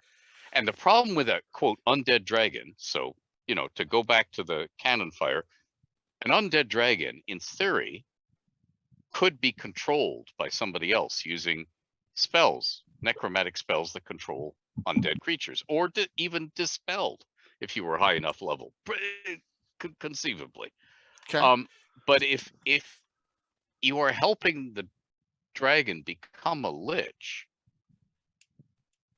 and it's willingly becoming a lich, and you promise it it's going to retain its sentience and everything, so anything it hasn't finished doing, it can go on doing. Right. And I wanted dragons to be different than humans, so I wanted to make it very clear that dragon that became a lich could go on developing its spell powers. It could go on developing its brain. It could go on developing its powers.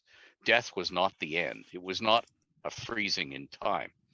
And that this cult of people would come and worship the dragon and say, we'll do all this stuff for you. We'll get everything you need. We'll help you. We'll protect you while you're going through the ritual. And then we will serve you afterwards as our eternal ruler. We'll die and be replaced, but we will train our replacements. But you will continue on. And the dragon says, you know, this is starting to sound like a good idea. And therefore they would have dragons that became liches. Yeah. And I did liches lots of times. I did the Elithalich or Alhoon. Okay. I was doing, you know, why wouldn't other smart creatures? I did it with beholders as well. Yeah. But what they wanted to feature, Doomsphere? Is it Doomsphere yeah, yours? Doomsphere. Yeah. Okay. But they wanted to feature the Death Tyrant because that was an undead dragon, because undead beholder, because it's more fun to, you know, the beholder turns around menacing and you go, uh-oh, because all its eye stalks are hanging down and empty and it's rotting and chitin plates are falling off it, you know, and you're going, uh-oh, you know, but it's still moving. So they went for the Death Tyrant thing, which can be controlled. And therefore I did an adventure for them called the Ring of Death, where a beholder has killed a bunch of other beholders and they are all its servants. So it's surrounded by Death Tyrants.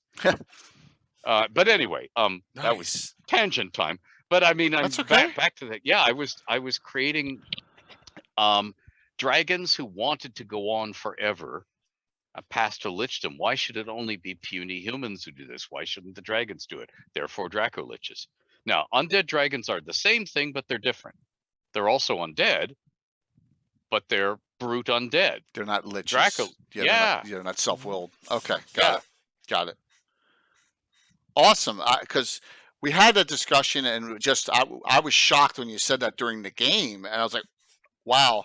And then it all, you know, then we did some research back, figured it out. And it's like, oh, it just says that it's an undead dragon here in White Plume Mountain.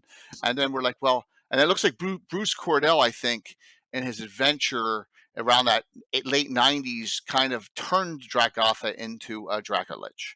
That's what we think happened, or in the Return to White Plume Mountain adventure that they did for the 25th anniversary. That's where it happened.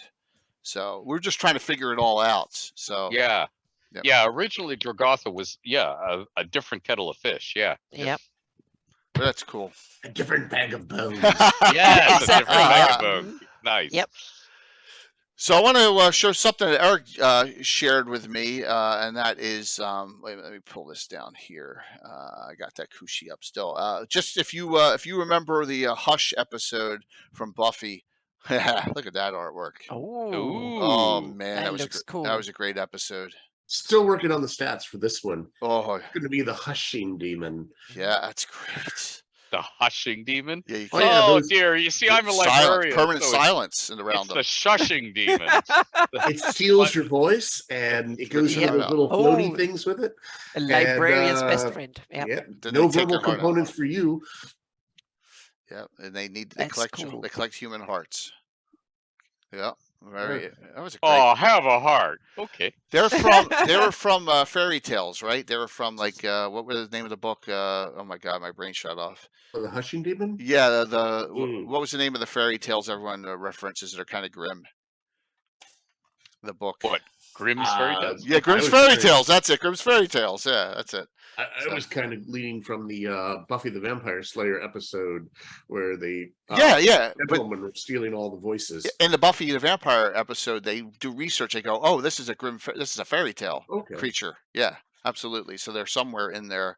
But yeah, A big book of Grimm's. yeah, or they may have just made that up, and it's not in there. But yeah, that was a great episode. Buffy the Vampire Slayer was completely accurate on Yeah, all right. this folklore. Oh my gosh. Yeah, but here's the thing: if you ever research your Grimm's fairy tales, they have sanitized those things so many Oh, yeah, 'cause times, they're- and yeah. it's True, sort of like the Bible and the Apocrypha. They kept taking out stories they didn't like or didn't want, or that were too repetitious or whatever, and then they Yeah. toned them down. So all these people who are being really not only wicked, but were really into dismemberment and maiming and disembowelment, they take all that stuff out and sanitize it. So if you go through the Grimms, you got to be sure which version you're getting to get the real stuff. So Eric, when you stat this up, I will back convert it to 1E2E, and I will use this. No, that discourages me from doing that. I won't do it during two. I'll put it up. Against, okay. I'll If do we it get against two the drink- Slav Squad instead. There you go, Bones and Darling. I'll hit Bones and Darling up in that group. If you drink minimum gets immunity, I'll stat it up. Yes, of course. That is awesome. I love this one. I know you gave me this one as well. I haven't opened it yet. I have the picture though. I downloaded the picture there. So, what great artwork on that one too, Eric. Yeah. Lori is amazing. Oh my heavens! Yeah.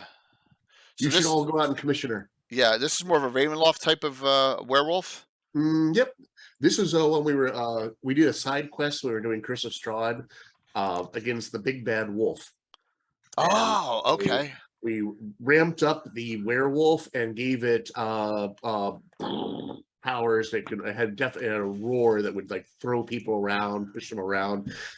Once again, strength saves that nobody could make, and knock them all over the place. And it could like knock down buildings. So if you were near like buildings of any, it like actually would cause those to fall over and land on players and do more damage. It was mass chaos. That's awesome. Very cool. That was where I also learned. I'm sorry. Beautiful artwork. Yeah, let me go grab and give you Lori's Twitter handle. Yeah, please link her. Amazing. Yeah, that'd be great. So really, really unbelievable stuff there. But yeah, the Hush demon. I'd love to have that one. I promise I will lie to you and not tell you when I'm using it against you. I'm just kidding. So, Anna, what do we got? What do you got?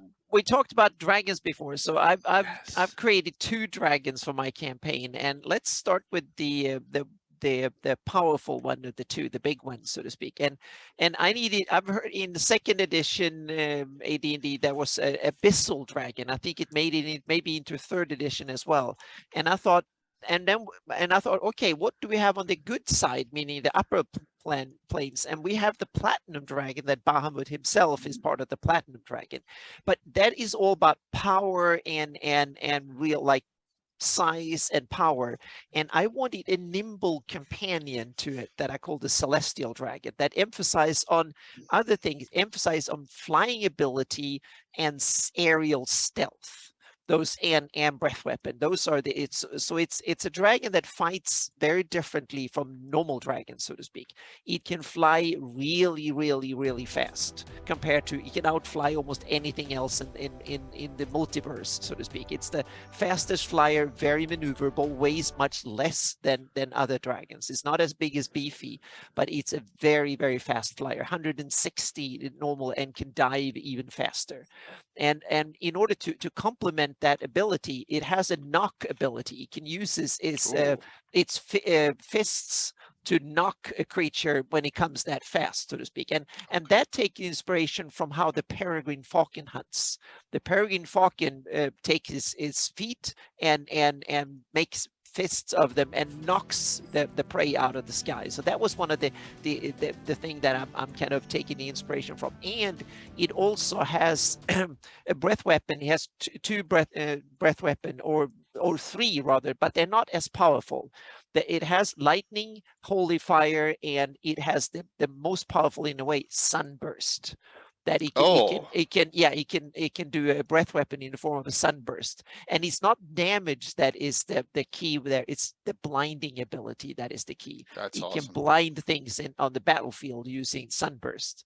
So that is so it's more like it's not a dragon that takes out lots of stuff. It's a dragon that can pinpoint and take out one or two targets, so to speak. It's the sniper of dragons in that sense. And it can do a massive amount of damage on a single target, and it can blind others. And it's also super stealthy. It can be stealthy in the air. It can it can blur, it can turn into, change color. It can go all the way through the gray spectrum from pure white to pure black. And so it can be stealthy, and normally it's some sort of bluish gray against the sky, so to speak. So, and almost any type of sky, it can, and it can blur itself, so it becomes cloudy. And I'm taking the inspiration from a fighter plane where you get condensation and stuff like that when you fly really fast. So that's why. So peregrine falcon, fighter planes, and others are my inspiration for making a nimble dragon that is hunting single targets and not big beefy things. And he can do some celestial magic, and he can heal, and he can do things. And it can also dimension door, which is really important when you fly that fast. If something puts something up in front of you, all of a sudden it can dimension door behind it, so to speak. So it has a reaction. If it's flying into something that just happens, it can actually just pass through it on the other side. So so it has that as an ability of getting out of difficult situations when it's flying. And it has a little bit less but it's one of the, I would say moderately, it's a little bit less powerful than a silver dragon of its same size, so to speak. So it's up there, but it's very powerful against if you're a single target out visible and can be hurt, then you're screwed, because it comes so fast and it gets you. But it's not the dragon if to fight armies with, stuff like that. So it's a dragon that emphasizes different strength of dragons. So it's cool though. It's cool that it's not just the damaging aspect of it. So. It's different fighting styles, so to speak, compared to other dragons. Yep. All right, I'm going to ask another question. That's a good one there. I'm going to ask another question with Gary Julian on here. And I want to know what the equivalent of this is in Forgotten Realms, Ed. Yep. If there is one, and you too, Eric. The Death Knight. Oh, yeah. What the Death Knight itself? Like, Ed's smiling. So we all know that Joe Manganiello created the Death Knight. Now I'm just kidding. So Eric's laughing in his reflective basement. Yeah, exactly. But another thing, Scott Benny's article on Saints is where Death Knight started. St. Kargath is in that first. Then Gary Julian did a lot of writing on the Death Knights, really expanded them in the Greyhawk community. He created St. Benedor, which is the patron saint of hunting Death Knights and undead, and I have that specialty priest I've created off that. So I was just curious. This is like, they're supposedly created by Demogorgon. What is the equivalent in Forgotten Realms of a Death Knight? It would be the paladins of the gods of death. Okay. And they aren't created as undead, but Okay. over time they become undead. Okay. Because they inevitably die in service to the god, because they're called upon to do like impossible things. And then the god keeps them from going down by making them undead, which the god wanted to do all along anyway. You So, know, so so they're basically an anti-paladin of a specific deity. yeah. Okay. All right. Cool. Yeah. Is Cyric a dead god?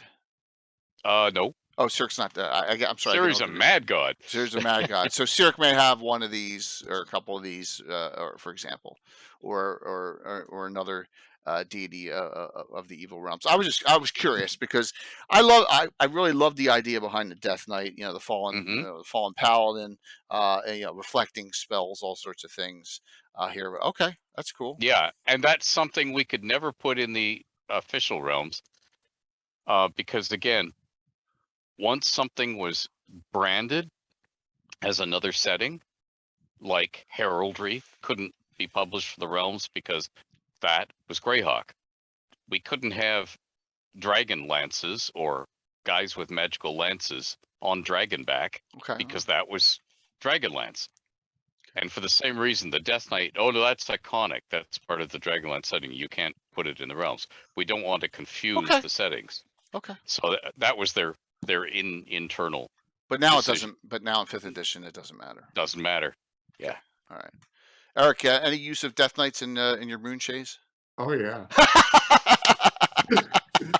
Oh yeah. How'd I know? The hell out of one. How'd I know that?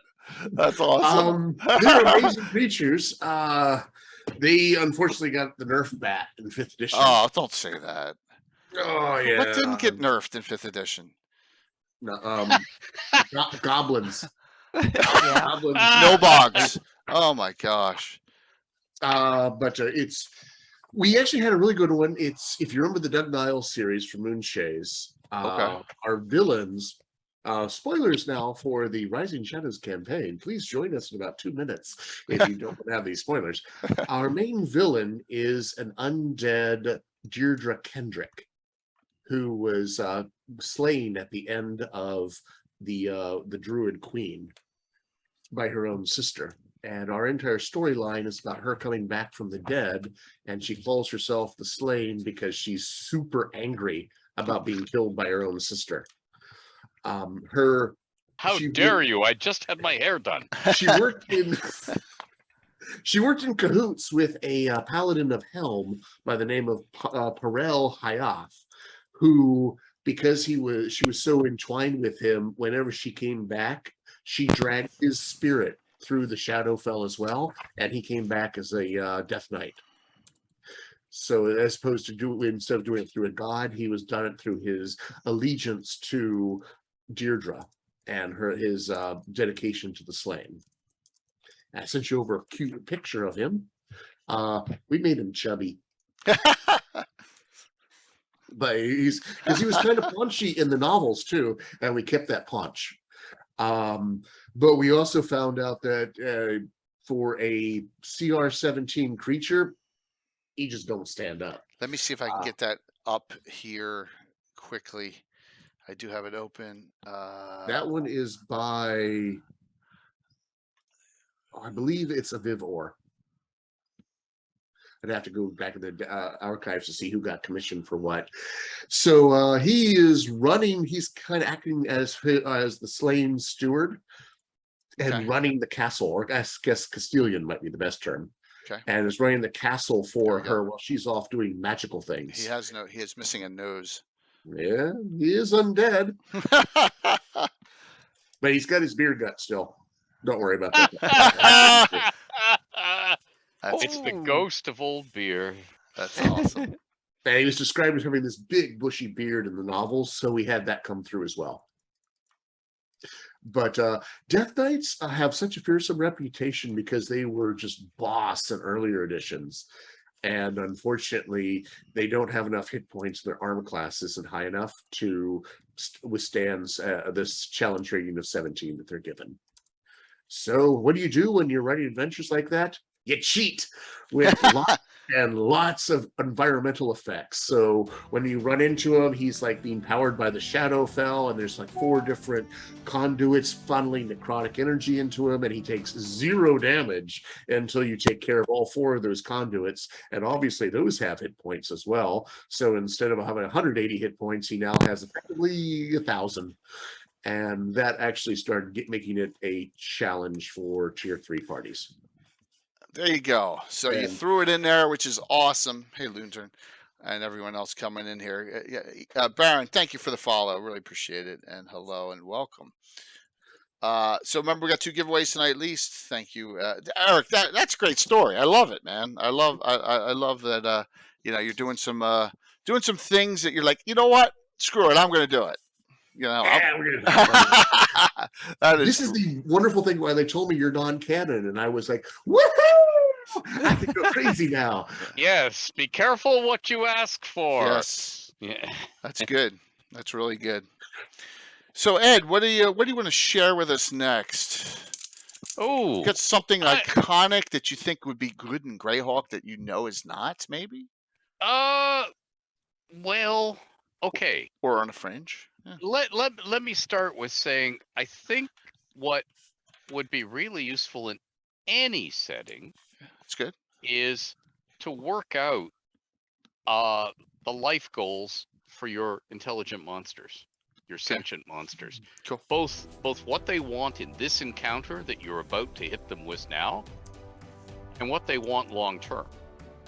So what that really means is, do they have an escape plan? Because I would say that unless you're suicidal or devoted to a deity or enraged, drunk, or lost in grief, you don't want to die. You don't go into a fight thinking, I'm going down. You're going into a fight thinking, I want to win this and survive and see the sunset. And therefore, if you see a party of adventurers who probably will outnumber you, and you have no idea what their capabilities are until battle is joined, Right. you might want to have an escape plan or a plan B or a get out of here fast. Particularly if you're in your own lair. So I would want to work that out. And one of the things that if I was putting this in Greyhawk, I would be concentrating on shape-shifting monsters like doppelgangers, and do the same thing I did in Waterdeep, where the unseen. Okay, the free city of Greyhawk should be ruled by doppelgangers, but nobody knows it because they're wearing other people's faces. But they are manipulating local politics, and in particular, the free city's relationships with trading partners around it and potential people it could end up going to war with if they don't stay allies because they're adjacent. The unseen equivalent, the doppelganger society in Greyhawk, would be trying to stop armies marching, because that damages everything. It kills lots of people, it consumes crops, it's bad for everybody. And that answers the question of, why is it that the areas in Greyhawk that you want to go adventuring in aren't already a battlefield of the dead? Why didn't everybody go to war 5, 10, 15, 20 years ago and wipe each other out? Because they're all at each other's throats and they're right next door to each other. Why does it stay down at the level of nasty notes and border skirmishes? Why doesn't it go to all-out war? Well, it's the doppelgangers who are doing the Grimtongue act in the ear of every ruler, except they're not doing it as, oh, you don't like this person. They're not doing it like that, which is like bloody obvious. They're doing it as the queen to the king, or the trusted vizier, or the old family retainer who's putting out the king's best boots and saying, oh, let's not have it happen like it happened when you were 17, my liege. That did not go well. And so of course they're quietly manipulating at all times to keep things sort of in an uneasy peace, which of course allows your player character adventurers to go nuts and have adventures because you aren't constrained by any of this. But the doppelgangers are working on everybody, merchant cabals, who's got ships. So if ruler X wants to intrude ruler Y, but he has to cross a strait to do it, suddenly there are no ships available. The merchants have all sent them on long voyages elsewhere. Why did they do that? Because the doppelganger said, "Now we don't want this guy to start a war now." So the doppelgangers play a huge role in Forgotten Realms' background of intrigue, political intrigue. Yeah. Okay. And in some ways, they're smarter than the humans because they don't allow themselves to be swayed by anger or feuds. They're all cold-bloodedly looking at, we're harvesting these humans and their society. We're harvesting their output. What can we do to maximize it and minimize waste? And waste is two large countries go to war and people get killed and crops are burned and other crops are eaten and the armies have to be provisioned. As far as the doppelgangers are concerned, that's a waste. Yeah. These humans, they're so stupid. Why do they do this? So we'll have to stop them. Right. Very cool. Another good one. Frankie says, so some great ideas here. Yeah, we're getting some really wonderful, just some really wonderful concepts here. Some substantive monsters and some that you can use in your intrigue, which is great. That's always a thought, and doppelgangers seem to be, except for Oblivion Secret Last, seem to be underused in Greyhawk, I think. So They can get wildly out of hand if you're not careful. Yeah. Well, it depends on if you have one or two. Just run, a whole tribe of them would be, It's like having a whole tribe of skulks. That would be pretty awful too. Oh yeah, we've done that before. Mean locks or something like that. Mean luck. Not sure if Mattias. I'm not sure if Ed would know, but Mattias says, "Ask Ed what happened with the doppelgangers during the Greyhawk Wars." I'm not sure. That's a good question. Yeah, Ed's gonna leave that. You know what I would say if I was a doppelganger during the Greyhawk Wars? Okay, occasionally fecal matter hits the whirling metal object, and it's time to just keep your head down. Mm-hmm. So it's time to, if the humans are determined to destroy each other, it's time to keep our heads down and just see what's still standing when it's all done. And occasionally that happens with all of us. I mean, I'm sure when we had world wars in our history, I'm sure not everybody said, "Oh, wow, can't wait, let's go fight." Yeah. I'm sure there were a lot of people, particularly the person who'd been in the last war, who said, "Oh, here we go again." And I'm sure that the doppelgangers would have that sort of, okay, if we can't stop these, if they're absolutely determined to destroy each other, let's just cut our losses, hunker down, keep our heads low, and see what, So that's would be my take on the Greyhawk Wars. But as for what happened officially, I can't tell you. Not my ball of wax. I do other balls of wax. Yeah, I don't think there was anything written specifically about the doppelgangers. It's one of these little things that's sprinkled in Greyhawk here and there, yes, don't have sprinkled. any real realm presence, so to speak, of significant note that I can remember. It's like it's like even in Hamlet, I think there's a doppelganger in if I remember correctly. So there is sprinkled in here and there, but they don't seem to have any particular big political influence, or don't run countries, or don't form large groups and form like a cabal or a cult or anything like that. That we know. Exactly, that we know. Yes, very important. Yes, that we know. So yeah.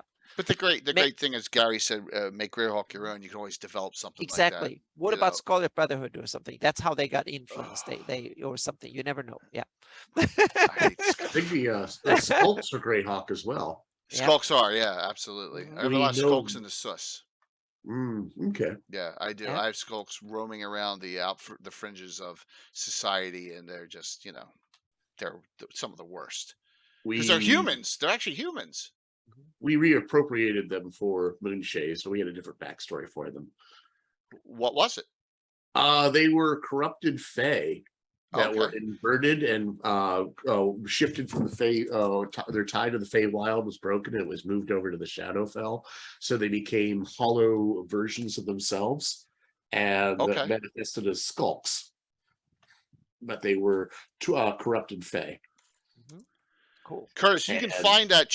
Curtis, you can find that link. It Mike wrote a Skulk article. Curtis says too on his blog. I did not know about. So if you can find that link, so, yep, that's awesome though, Eric. See, we're all not about stealing a little bit, a little here, a little there. I mean, everyone. Gosh, how many Greenwood spells do I have in my Greyhawk campaign? Hundreds. And I get to use them against everyone, including Ed. Ah! But then, That's not why I designed them. Isn't that a good kind of a design philosophy in spells, that you want them to be powerful but not as powerful? You want them to be survivable, even if you Yeah. don't have to Yeah. be running up against them, so to speak. Flesh shiver, Somebody's sword going shun. to use them against me. Yeah. Yes, Yep. those books. That Seven Sisters book's one of my favorites of all time. Yep. Just from all the stuff in it. All right, so who wants to go? Who wants to throw something out there? So we got about a half hour. I have Go for it. I have a couple of IUCN monsters that I've tied into the IUCN that doesn't really have any connection to them, but I think it's kind of cool. And I was thinking, and everybody's starting to realize how devious I am as a DM. So Jay is nothing compared to me being horrible. So and since it's IUCN is the main villain, so I wanted high level clerics and priests of I used to have bodyguards, meaning in order to survive in that horrible tough environment and run an empire as devious and terrible and evil as the Iusian Empire, high level priests like Halga and all the others, Noel and Wayne and whatever, what kind of bodyguards will they have employing to keep them alive?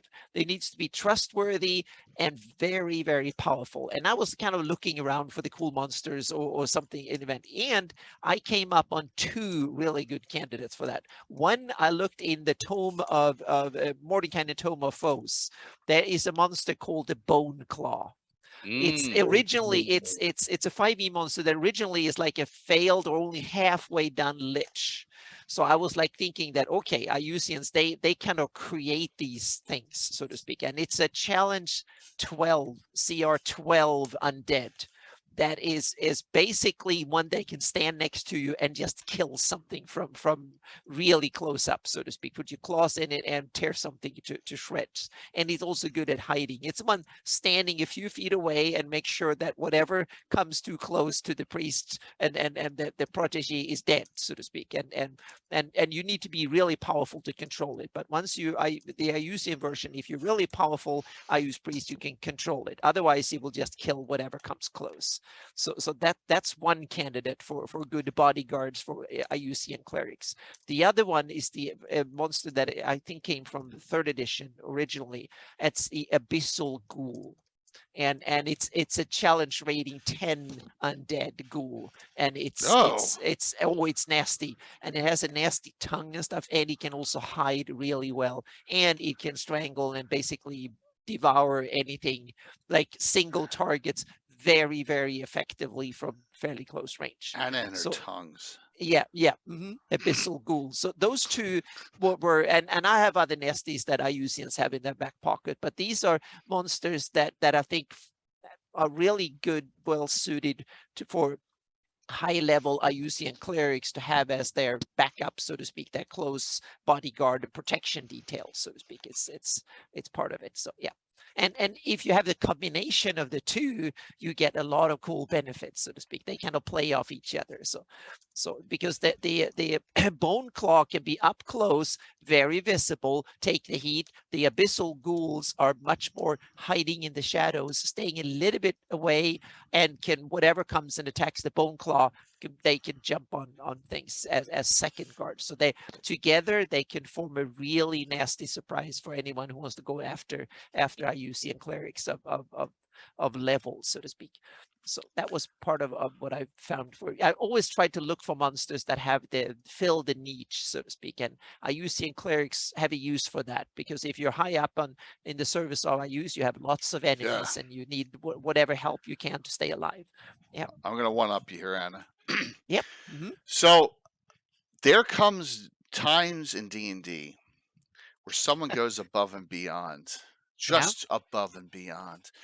Who in their warped mind says, you know what?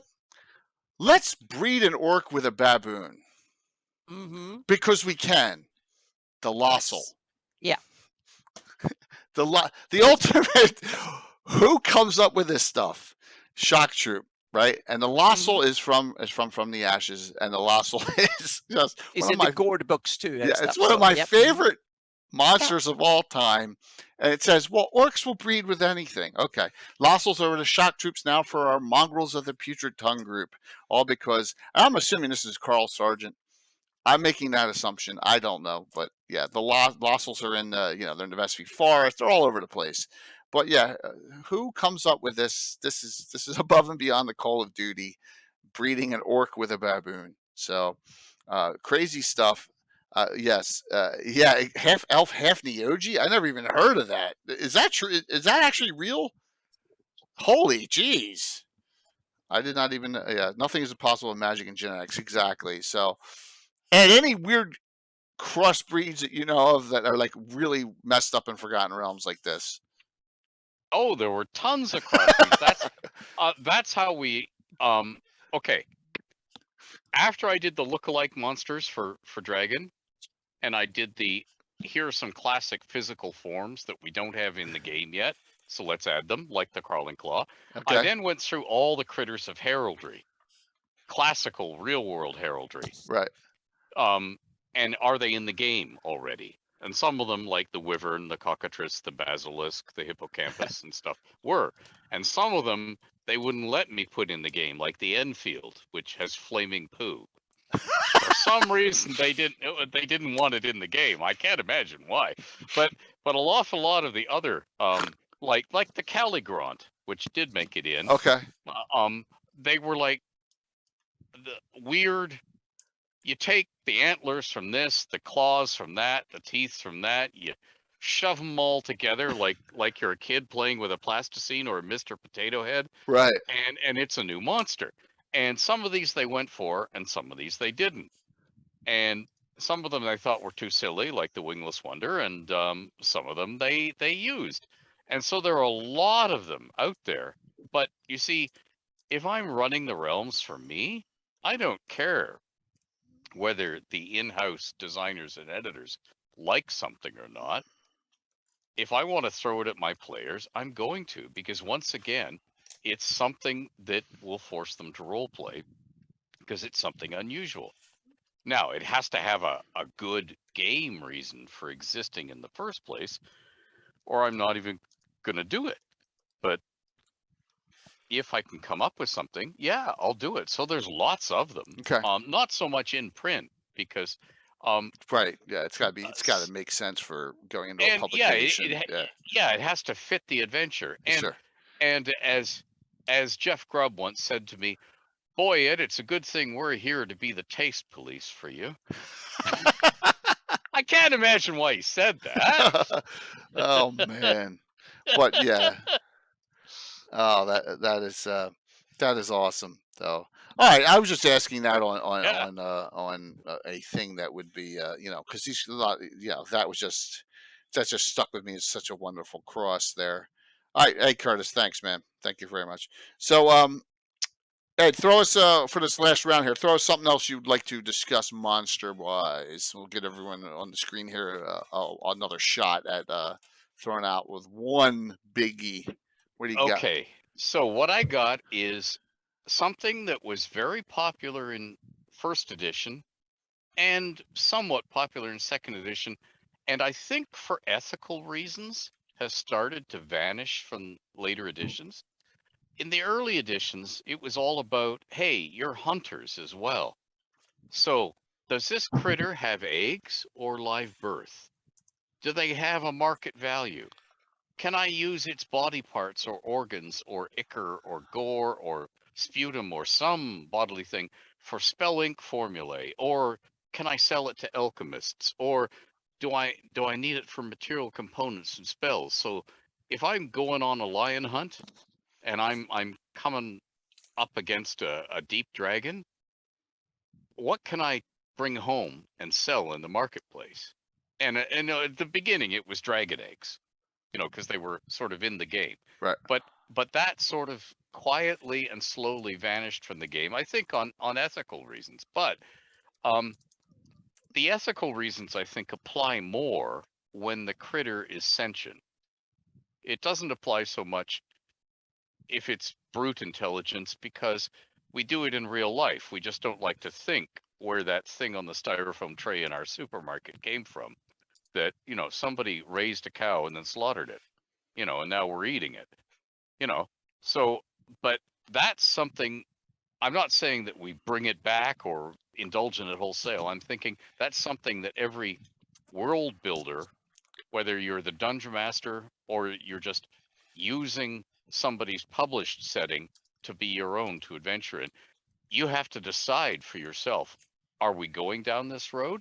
If so, because in the first edition of the game, you could actually, and Len talked about this once at a long ago panel at Gen Con, you could actually, your adventurers could have careers bringing home the bacon. Yeah. As in bringing home bits of critters and selling them. And that was their day job. And they only got to go on fun adventures when they could find somebody who wanted to hire them for the fun adventure. The rest of the time, they were going out to see what they could kill and bring home. Alchemy's a big thing in my game, Ed, because we have the Maester class, and we have witches and stuff that can brew potions, and they need, I have an alchemist that, just like I have this creatures book here's for sub stuff. I have an alchemist book with all, that's from the Dungeon Master's Guide, and there's some articles that had other different, different formulas and all. So we utilize that. Oh, John, thank you very much. Really appreciate it, John. So, that's a great point. In fact, if you go back to, and I found this a little strange because I don't know if this would be legit or not. You go back to remember this, Eric, the Free City Greyhawk box set? The Shape Changers were a group that took regular individuals and shape changed them into monsters to take their body parts or spell components. And that was right in the Free City Greyhawk box set. That would be Doug Niles, I believe. Yeah, it was. Yeah, right I don't think it wasn't in the other book with Carl and Rick. Oh my God, Rick Rose. It was a bit too gruesome for me. Yeah, it was really gruesome. So, yeah. So, I liked a lot of that stuff from the City of Greyhawk box set, and I did not use them. Yeah, that was that's tough. That's a tough one to swallow. There's also a play balance thing. If you can create your own monster out of your neighbor and then get the rare body parts or ingredient you need, then there's no stopping you.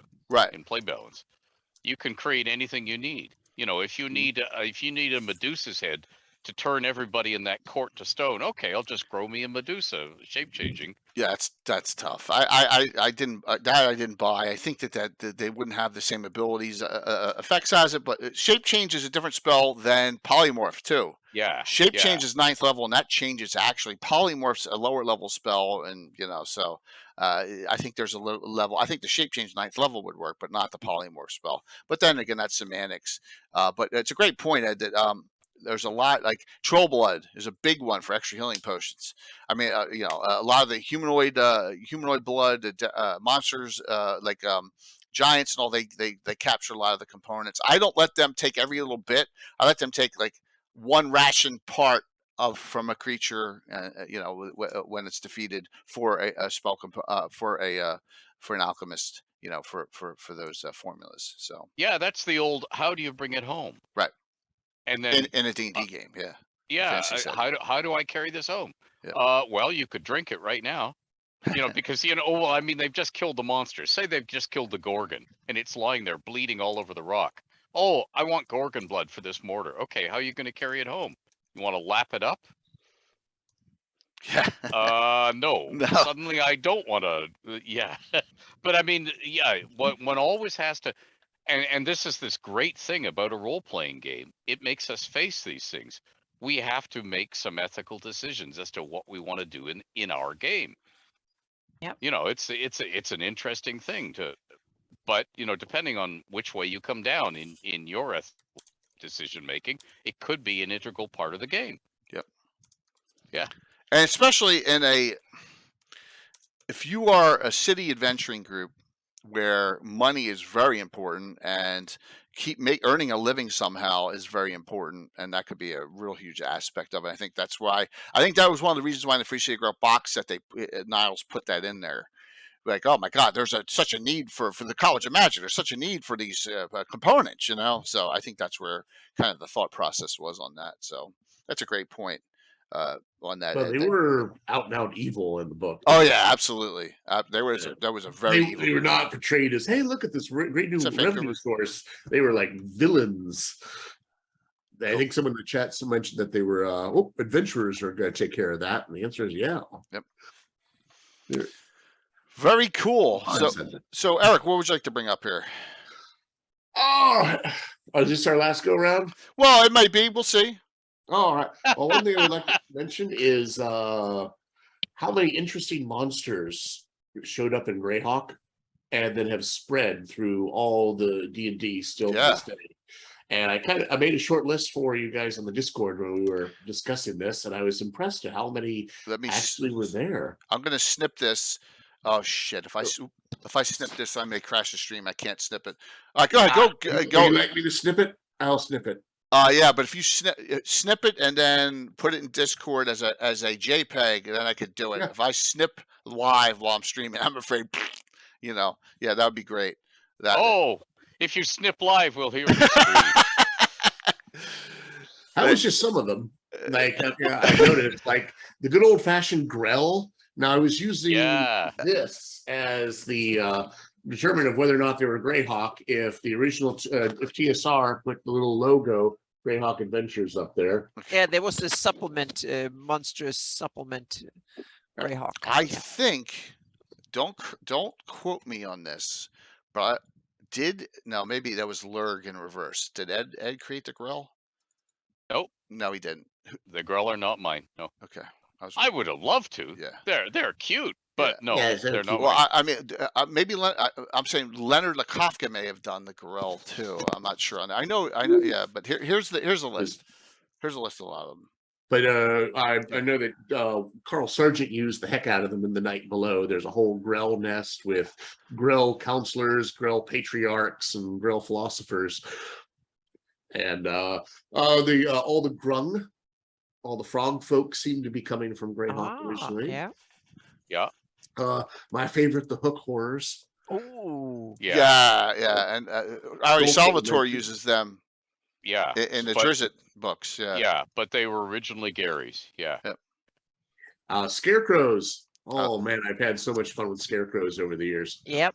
My favorite. Everyone's son/spawn of Caius. Yeah.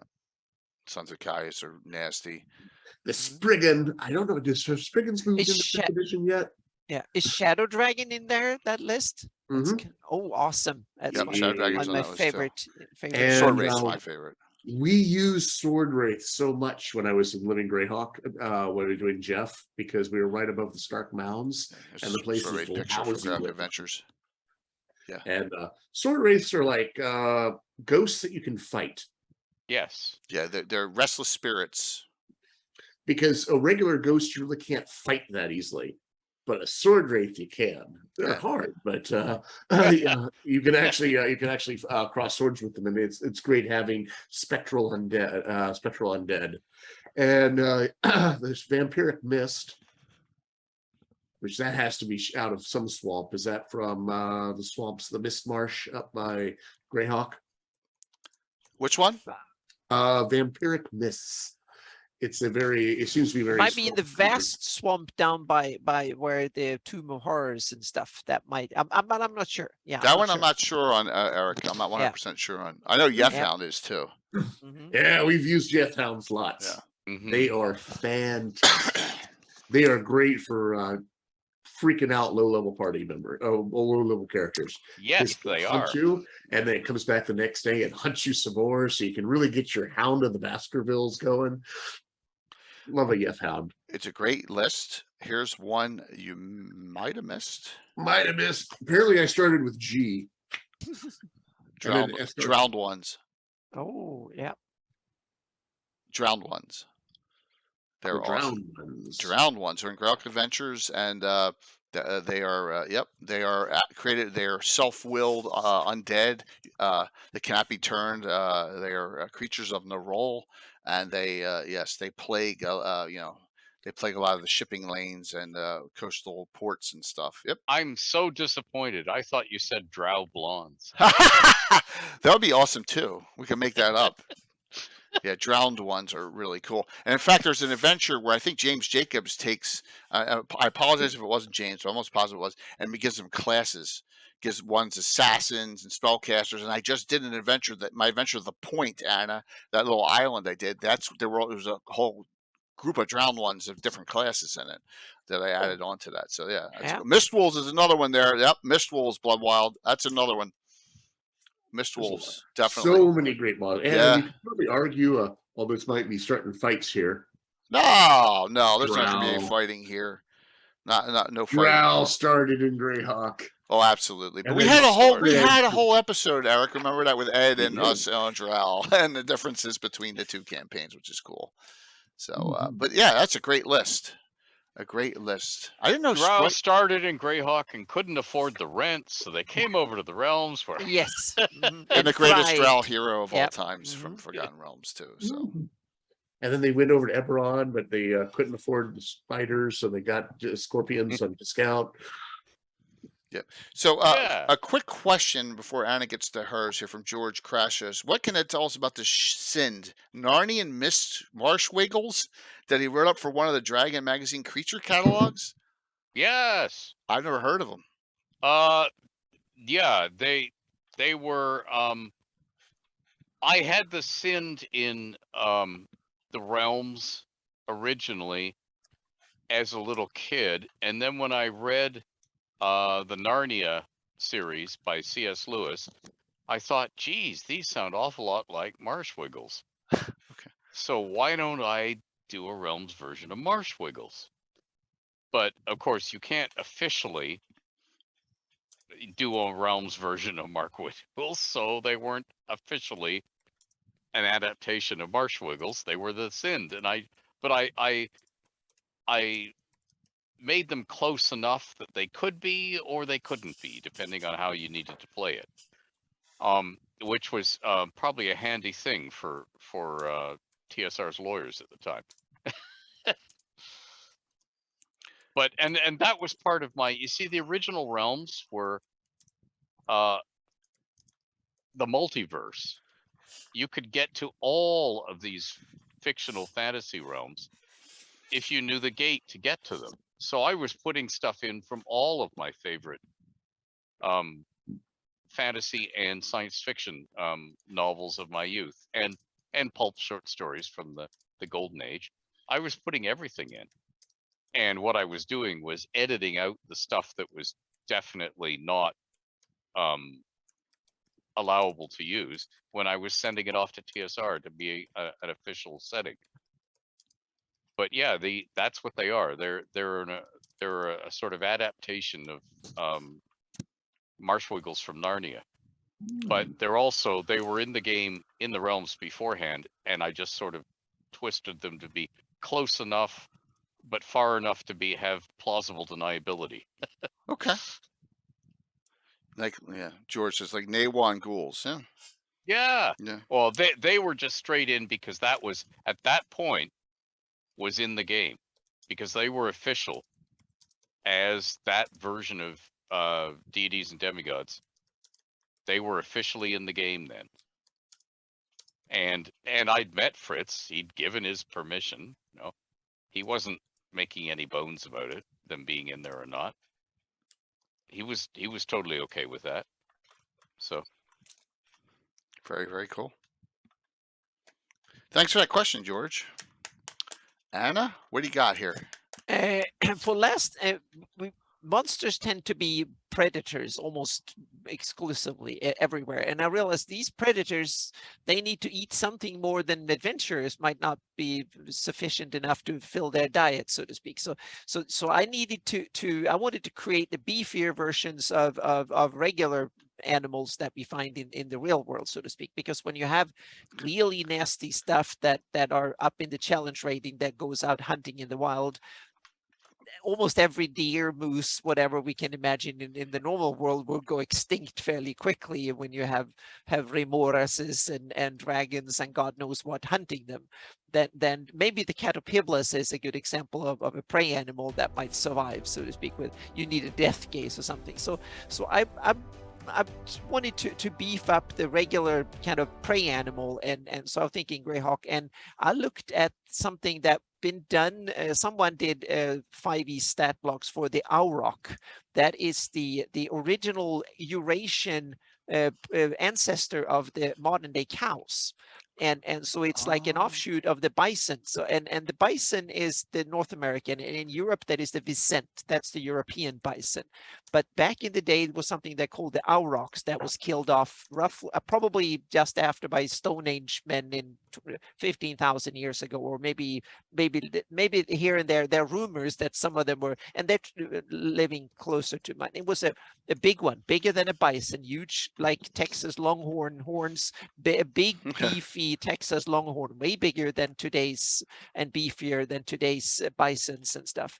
And there have been various tries to breed it back into life and not really existed. But so that was my kind of template for making an auroch be one of the big dominant grazers up in the plains. And I'm thinking like the up in northern part of the Flannies, up on these grassy fields, from originally from Furundi and Nyrond, and then further north, so to speak, big and beefy enough to withstand dire wolves and stuff. So it's a challenge for the big bulls, are challenge 4 monsters, and they can move at 40 speed, and they can charge and they can gore, so to speak. So they can get you with your horns really nasty. And one of them is not that dangerous, but imagine a bunch of 50 coming after you, then they will gore almost anything to bits, so to speak. So they are in groups, and they are fast, and they can defend themselves in groups, and they have fairly good armor class, and they have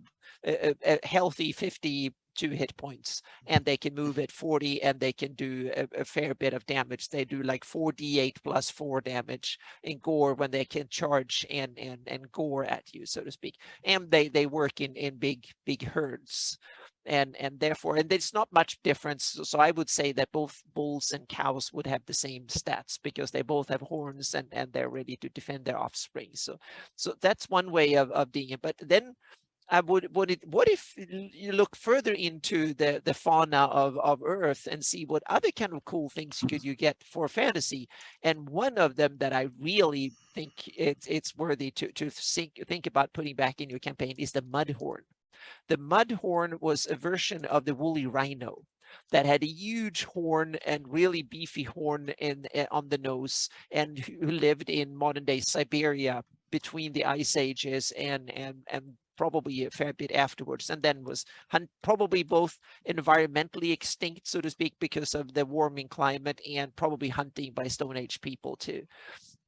So it went extinct somewhere around 10,000 years ago or something. But that, I think, is a cool version, like a cold version of a cold climate rhino that has, and that will be more of a solitary creature, probably around 5 or 6 in challenge rating, and basically have the huge lance on the on the nose, a really big horn, so to speak, like the blue dragon has. It's kind of almost modeled after the mudhorn, and it's a kind of have bad temper, and can have a real keen sense of smell, can move fairly fast in straight direction, so to speak, have a ton of hit points, and really well armored, so to speak, but can't turn very fast and stuff. So that is, I think, is one of the type of prey animals that could survive a lot of even tough attacks and opponents, so to speak. So those are two monsters that will not go around attack you to eat or anything, but they will be a real danger if you mess with them. So otherwise they will probably stay. If you just give them a wide berth, they will ignore you. But it will be interesting because you can see them not something attack, but they can, meaning you have a horde of aurochs. That means that you simply have to circumvent them because you don't want to go through. So they can be an interesting that way, and they can be used as, and you can imagine a group of people using them semi-domesticated as the source of food and kind of a source of protection, as the meaning I could see that people like the rovers of the barrens or even Wolfnam and so on, they can have a herd of these as a sort of moat that they can move with them. So when they have camp, they can have 200 of aurochs around, and if there's an attack coming, they can kind of get them stirred up and send them towards the enemy. So there are some interesting applications. So there you can use them in various monstrous ways, so to speak, and for encounters and stuff. I'm going to bring up. Thank you, Anna, for that. I'm going to bring up one or two that I like that we just missed. The Luranican, the Dark Treants. Oh yes, yep. Yeah, Blighted Treants. They're always good. There's a whole slew of them, Battle Briars and various other cool. Yeah. Yeah, they can always be really nasty, and a couple others. I know that Eric fought these albino crocodiles they were in the Geoff group, where they're in the sewers like in Greyhawk, and this is from a Dragon magazine. They're white albinos, and they're immune to spells. So because of the magical emanations of whoever created them, there's a lot of cool things like that. But just some third party stuff. And then my favorite, also, this one's the nastiest one of them all, Lich's Blood. This is where it's basically it actually seeks out spellcasters, and it goes into them and just sucks out their spell emanations and magic and kills them. Yeah, this is a good one. I think Tim, I think I killed your dad's character with Lich's Blood one time. Yes, Abdul, I think he died from that. So just a couple there. I know we've gone over a lot. We've gone over a lot of cool monsters tonight. This has been a real fun discussion. I know, shout out to you. I am mean. I'm so mean. I'm just such an awful DM. So just like I said, just wait till Saturday. Eric's going to be sitting there with his halfling. He's going to see this thing floating, and it's going to go deadly silent in the room at 100-foot radius. He's like, "No, I'm kidding, Eric. I'm kidding. It's a joke. I'm not going to do that to you." No, I already have it all planned. So just kidding. Hopefully you enjoyed. We're going to do a lot of shout outs here now and talk about some things coming up, because we got a ton of content everyone is working on or doing. But wow, this has been a great discussion on just some monsters, just some creatures and the great thing that Ed said right off the bat is there's nothing wrong with tweaking something a little bit. Yep. Reskin. Mm-hmm. Every humanoid should have a witch doctor or something, or a shaman that can cast spells. It should. It's just not just a whole horde of goblins. You have a goblin who has a goblin hero. You can do all that stuff, which is, I've done it for years. So tweaking monsters is just a fun thing. Or throwing in different effects. Whoever first time I saw the Chimera and whoever did the Gorgamera, I know that's in Monster Manual 2, I think, that just changed the heads around. And even in Q1, there's one with a big goat head. So you can do that. Absolutely. So why don't we all say what's going on down here? We'll talk about what's coming up this week. We got some unbelievable stuff. Everyone up here was going to be back in 6 days. Woo. 6, yeah. So Eric, what do you got going? Oh, well, this month we'll finally get the last of the Moonshade Adventures up on the DMs Guild, as I am finally free of all the Moonshades after 4 years. That was a lot of adventures, 20 trilogies, 60 adventures. It was a massive undertaking, but I'm so proud of what the team is able to put together. We did it once with Living Greyhawk, and now we did it again with Adventures League at the Moonshays. After that, I'm going to turn my attention to working with Jose to redo some of our old Greyhawk adventures that we're doing today, and we wanted to see about updating those to 5th edition. But since Greyhawk is not allowed on the DMs Guild, I'm going to have to get out the big file and start make everything as not hard, Eric. It's not. That's why we'll be able to get all those in. We'll just have to take out all the Keeland references and just make everything a little bit more generic. But it'll still have that because most of it's in the Fey Wild anyway. It'll be once we get over the boundary, it'll be smooth sailing from there. So I'm looking forward to doing all of that. And I'm going to go to Gary Con for the 2nd time ever, first time since the pandemic this spring. So that's all also looking forward to. And we have a small project we're working for. I'm going to work with some other writers on of updating a bit of the Moonshays, which I'll be probably talking with Ed about in the future. See if I can get his view and input on. There were a whole bunch of Aztecan names in the southern part of Gwyneth Isle. And I wanted to know what was going on there. So working with Lee Francis of Native Realities Press and a few other Hispanic writers, Native American writers, to fill in that spot and see what's going on down there. It's going to be exciting. So a little note here, which is really cool, that with Eric coming and hopefully Ed coming, we're gonna work on that hard, and Anna and myself, that only leaves Tony and Eric Boyd missing from 2 Drink Minimum and the DM for GaryCon. So we gotta work on that, and then so I would talk about what's that, Eric? I'll work on Tony. Yeah, I mean this could be a no-brainer to have a full 2 Drink Minimum live game at GaryCon in March.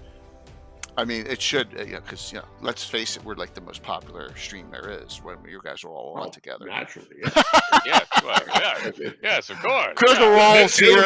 Critical Role's here, or we're here, but still. Yeah, well, there's this much air. With your brains and my beauty. Let me rephrase that. We are the top Greyhawk old school. You and the Slav Squad are right there. 1A Slav Squad. It's just great. So we'd love to see that. And note though, someone asked a question, what edition are we? I'm 1E, 2E, but everyone else here is multiple editions. So there's 3.5, Pathfinder, 5E, everything's here. Every edition is represented. So this is, editionless discussion for the most part. So, but I just wanted to bring that out there that I have something now to work on. So yeah, I'm glad to hear you going, Eric. It's going to be a blast. Oh, the last thing is that David Christ may be on Wednesday night, and I'll talk about that for Living Greyhawk for Luna, because that's where he was from. He did for Luna. He was trying. Yeah. It's a very possibility he may be on that discussion Wednesday. We'll talk that. So, Anna, what's going on? I've updated my website. That's been a big thing. We have had I'm sorry about Friday, but we had thunderstorms, 115 degrees, and electricity in the area was kind of shaky and stuff. So it was a little bit difficult to stream, and we had a heat budget, so to speak. I couldn't keep the computers running all day in here because it was a little bit tough. Weather has been, like a lot of we're under a severe heat dome down here, in the southwest. But anyway. So I've updated the website as now all the latest 576 maps, the latest 598 maps, the latest heraldry and all that is on my website, annabmeyer.com. So you can go there and download it. There's easy zoom versions, there's terrain only versions, and all that is updated. That's been the big thing. And the latest version of the Atlas and stuff is there. So there's hundreds of new files and stuff, and all the new heraldry, both the ones that are the PNG versions are the ones that are on the maps, and also the new cool heraldry that's over 3 GB gigabyte of heraldry. There's like 300 something heraldry on the website now. So that has been the big thing, to get that up and just upload all the gigabytes and all the files and stuff and get links and stuff in there. So it's all there.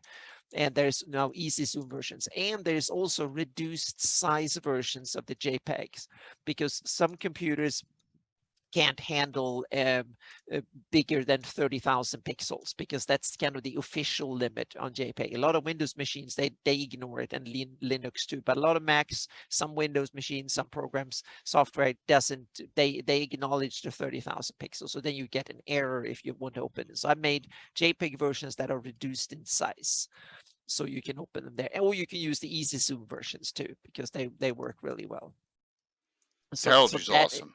Yeah, thank you. Yeah, so, and there's more heraldry coming. So first, what will come first is, for my top tier patrons, will get the AI, the Illustrator source file will come tomorrow or tonight or whenever, because it's a big file. It's like 4 gigabytes. So I need to make sure I can upload it, and that will take some hours to upload under the best of circumstances, so to speak. So it will take some hours to upload. So it'll probably come tomorrow, and will be linked, and my top tier patrons will get access to it.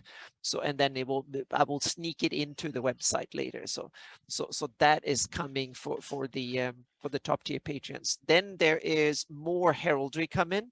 Yes. So there is, I'm working on 2 parallel heraldry projects. One is the Death Knights that I need to get Gary Julian to sign off on, and the other one, the other one is demi-human heraldry. I'm concentrating on elves in the first go, so to speak, elven heraldry. That's for an upcoming campaign, and I'm also going to use the now infamous tool Midjourney and AI art to help me in doing elven heraldry. And as an inspiration, it is really cool. So that is coming. And the other one is to get the humanoid heraldry to start fleshing out more, because I need more for my use campaign and stuff. So I've already done a bunch that are included in the stuff that I uploaded to heraldry, or to the heraldry section on my website. There is more coming. I want to do a lot more Iusian heraldry, and the humanoids up on the Howling Hills, for instance. There's only one overarching. I want to have probably half a dozen more done. There's a Bone March heraldry to do, and stuff like that. So that is something I'm working on too. I haven't tackled the dwarfs yet. We'll see when I get to that. So even thought about that part. And then there's a whole bunch of other projects, but that's what top of my head right now. And I have Altamira too. Yes. And there's also more patron stuff changing and updates and stuff coming too. So yeah, lots going on. Thank you very much, Anna. Ed, thank you. Always keep busy. Oh, this is going to be a boring thing this time around, because I'm basically still there's lots of things in the background that I can't talk about, and there's lots of things down the road. Cough, Archvillain Games, cough. But all I'm mired in right now is doing endless city blocks. Yeah. For Athclias, because I have turned in the entire overview, all 96 city blocks, and in the light overview. And that's going to be a 600 and something page book, which means it's actually going to be split into smaller books, because we think of your carpal tunnel syndrome. We do.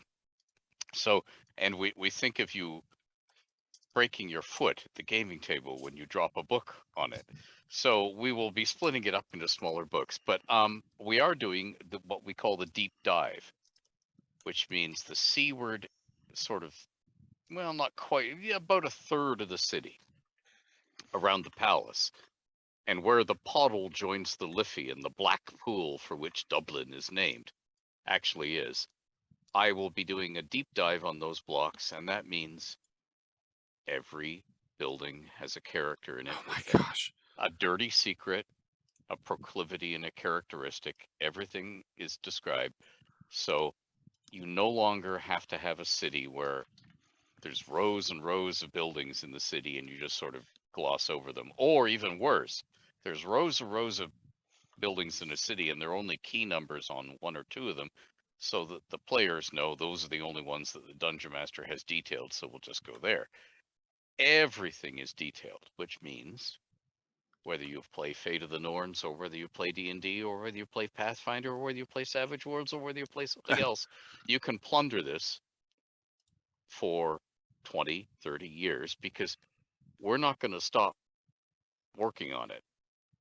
One of the things that Andrew is prodding me to do each month on our Patreon is to detail more stuff about Athclias. So you always have cabals, you always have rumors, you always have, and then there's the free stuff you can just get on Twitter when I tweet the latest news and rumors of the city every day.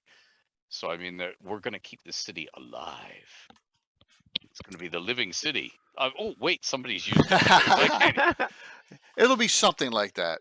Yeah, something like that. Yeah. But that's what I'm busy doing, which is the same thing I've been telling you about. So it's rather boring, but I can't get away from it, because for the rest of my life I'm going to be doing that. No.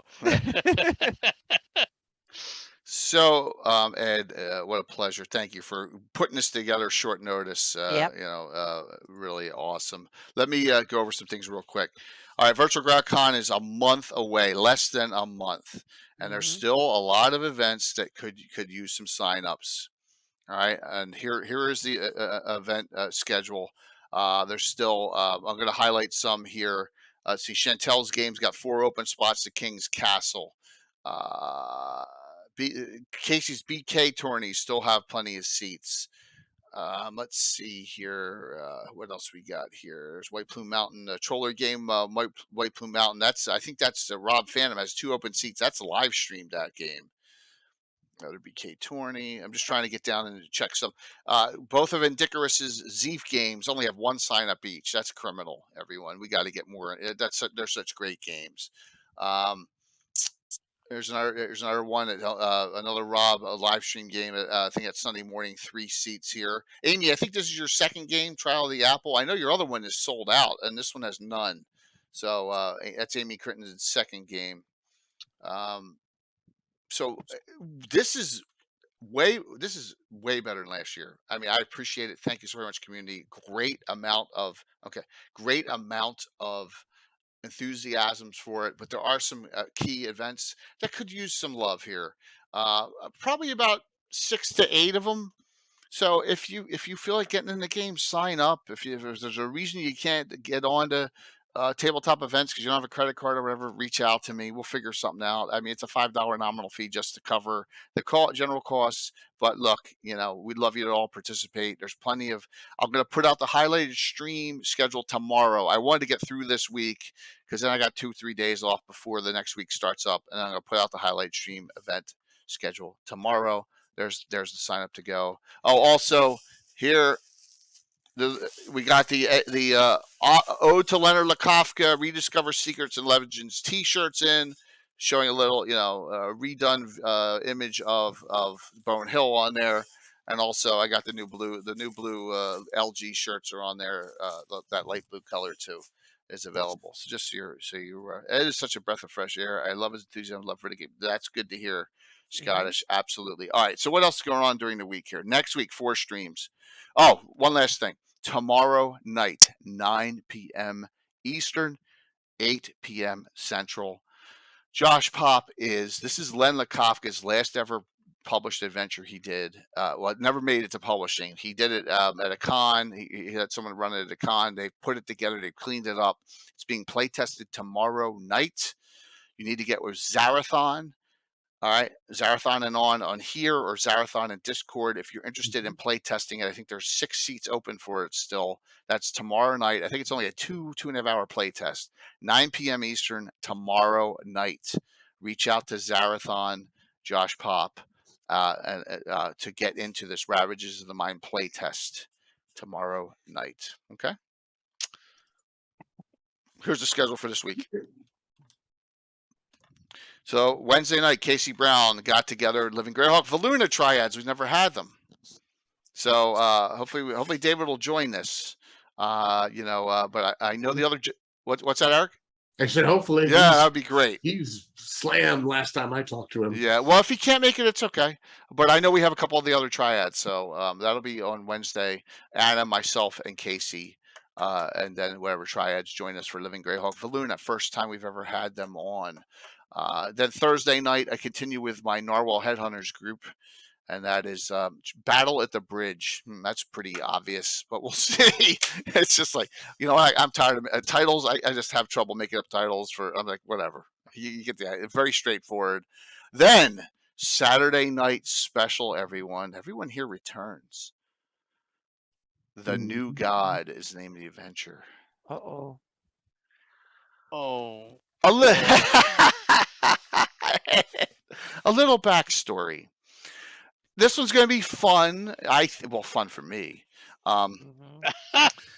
Chuck has created a Crusader, which is a class that Eric Boyd made up in his Deities book, right? And so he has a Crusader of Heronius named, I didn't have anything to do with his name, Robert de Crayon.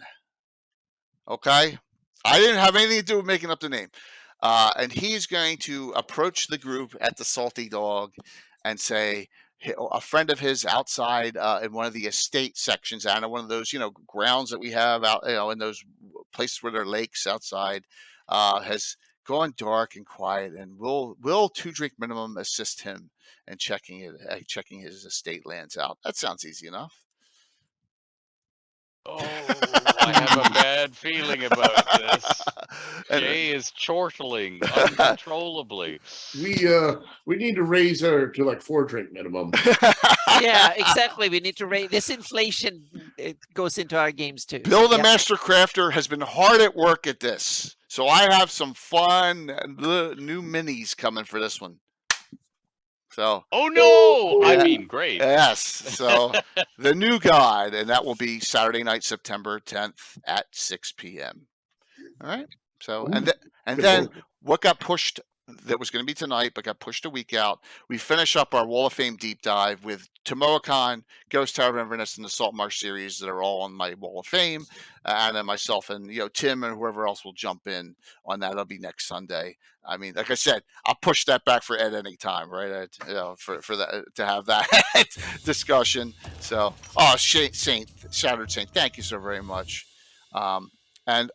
Audience, thank you. And we had some great raids tonight. Thank you. Oh, wow. You got that new Vecna Mini from Stranger. Yeah, I did get that Vecna Mini. Shh. Troy. Oh, good. Thank you, Troy. Yeah. Mm-hmm. However, another thing. Portrait Works is so happy with us and all the new subscriptions they're getting. They have asked me to put, what item do you want in Portrait Workshop for your use, for your campaign use?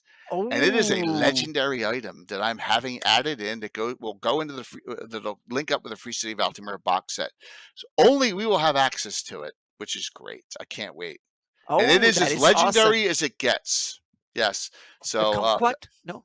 What? No. A kumquat? Holding a kumquat flamethrower. No, this is a real item from old school D&D. Yep. No. If you know Portrait Workshop, you see weapons and stuff. This is something a character will hold. Trust me. Yes, and it's an exclusive for us. So. You see, if it was the Realms, it would be the Moon Penguin of Boof. It's not. Yes. No. This is something that will link into the Free City of Altamira box set that's going to go in, into Arid / Greyhawk in both. Trust me on this. I talked about it with my guys, and we came up with a legendary item, and that's something else. All right, let's do the 2 giveaways, and then we'll raid into Darling Creep Show tonight, and then we'll call it a night, and we'll see all of you Saturday. I can't wait. What a great game it's going to be. And Ed's got a 4th level spell. Yes. And I'm gonna need it. Yes. Yeah, probably. Yep. Absolutely, you're gonna need it, which is so great. And Mythical, thanks for hanging out the whole time. I really appreciate that. All right, here we go. Last call. You get your choice of you get the Endless Stare by Ed Greenwood. Okay, and this is a non-Forgotten Realms adventure, and then you got your choice of one of 4 other ones, which I can go over with you, or you can get the Mike Disney print. Thank you there, Vic Danger, for saying that. The Mike Disney print signed by Mike, and this monster will be appearing within 2 months on our stream again. We do an Overlord stream every Halloween. So All right. And then if you're out of the country or you're somewhere that shipping's $100, I have multiple PDF downloads for Troller games I can give you as well.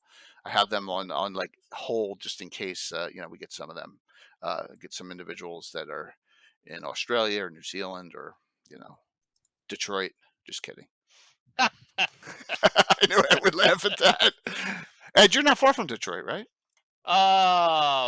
400 miles. Oh, okay, you are. Okay, I thought that's next door in Canada. That's next door in Canada. That's next door in Canada. I was just kidding. The car barely warms up. Exactly. Yeah. Here we go. Winner, winner, winner. Orchid Twilight as a winner. Orchid Twilight. Grats. Orchid Twilight. Let me know which one you want. Orchid Twilight. Do you want the Mike Disney print, or do you want the 2 modules? Yes. And Orchid Twilight, where are you? Are you continental US or somewhere else? Let me know. All right. Second winner. Okay. I need your full name and address. Gabriel 420. Gabriel 420. You'll get the Mike Disney print, Gabriel. All right. Oh, good. Perfect. Got you both. Give me your full name and address. And Gabriel, I don't know if Gabriel, don't think I have your full name and address yet. Let me check that. No, I don't. I need your full name and address as well.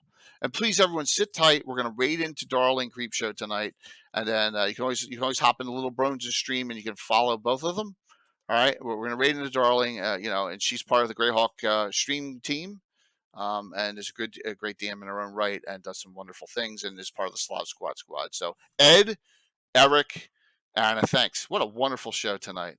Thank you so very much. Fun. This was a monster, and it was a monster show. Yeah. A monster show on monsters. So put it in whisper it to me. You see the whisper box up top there, straight up top, Orchid. You can just whisper it right to me there, full name and address, and I'll get you all that right out. It'll go right out to. It'll go out Tuesday because it's Labor Day tomorrow, so no mail tomorrow.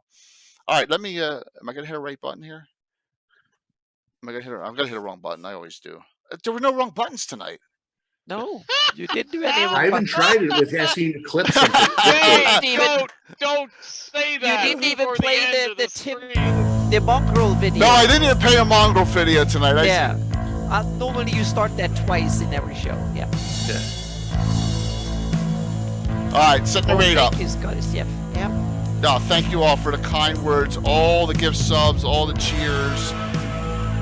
4 stream week coming up. We're going to bring it this week too. So we're going to have a blast. We're going to have a great time. I can't wait till Saturday. I really can't. It's going to be I'm going to have a blast. No, you guys will have fun. You guys are good adventure. Wow, look at this. 86, 90. For very various faces. 5, 4.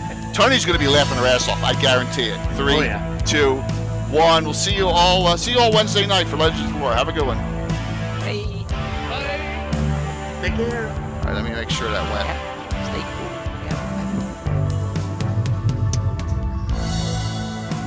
All right, I gotta buy a badge for virtual Greyhawk Con. Sorry about that.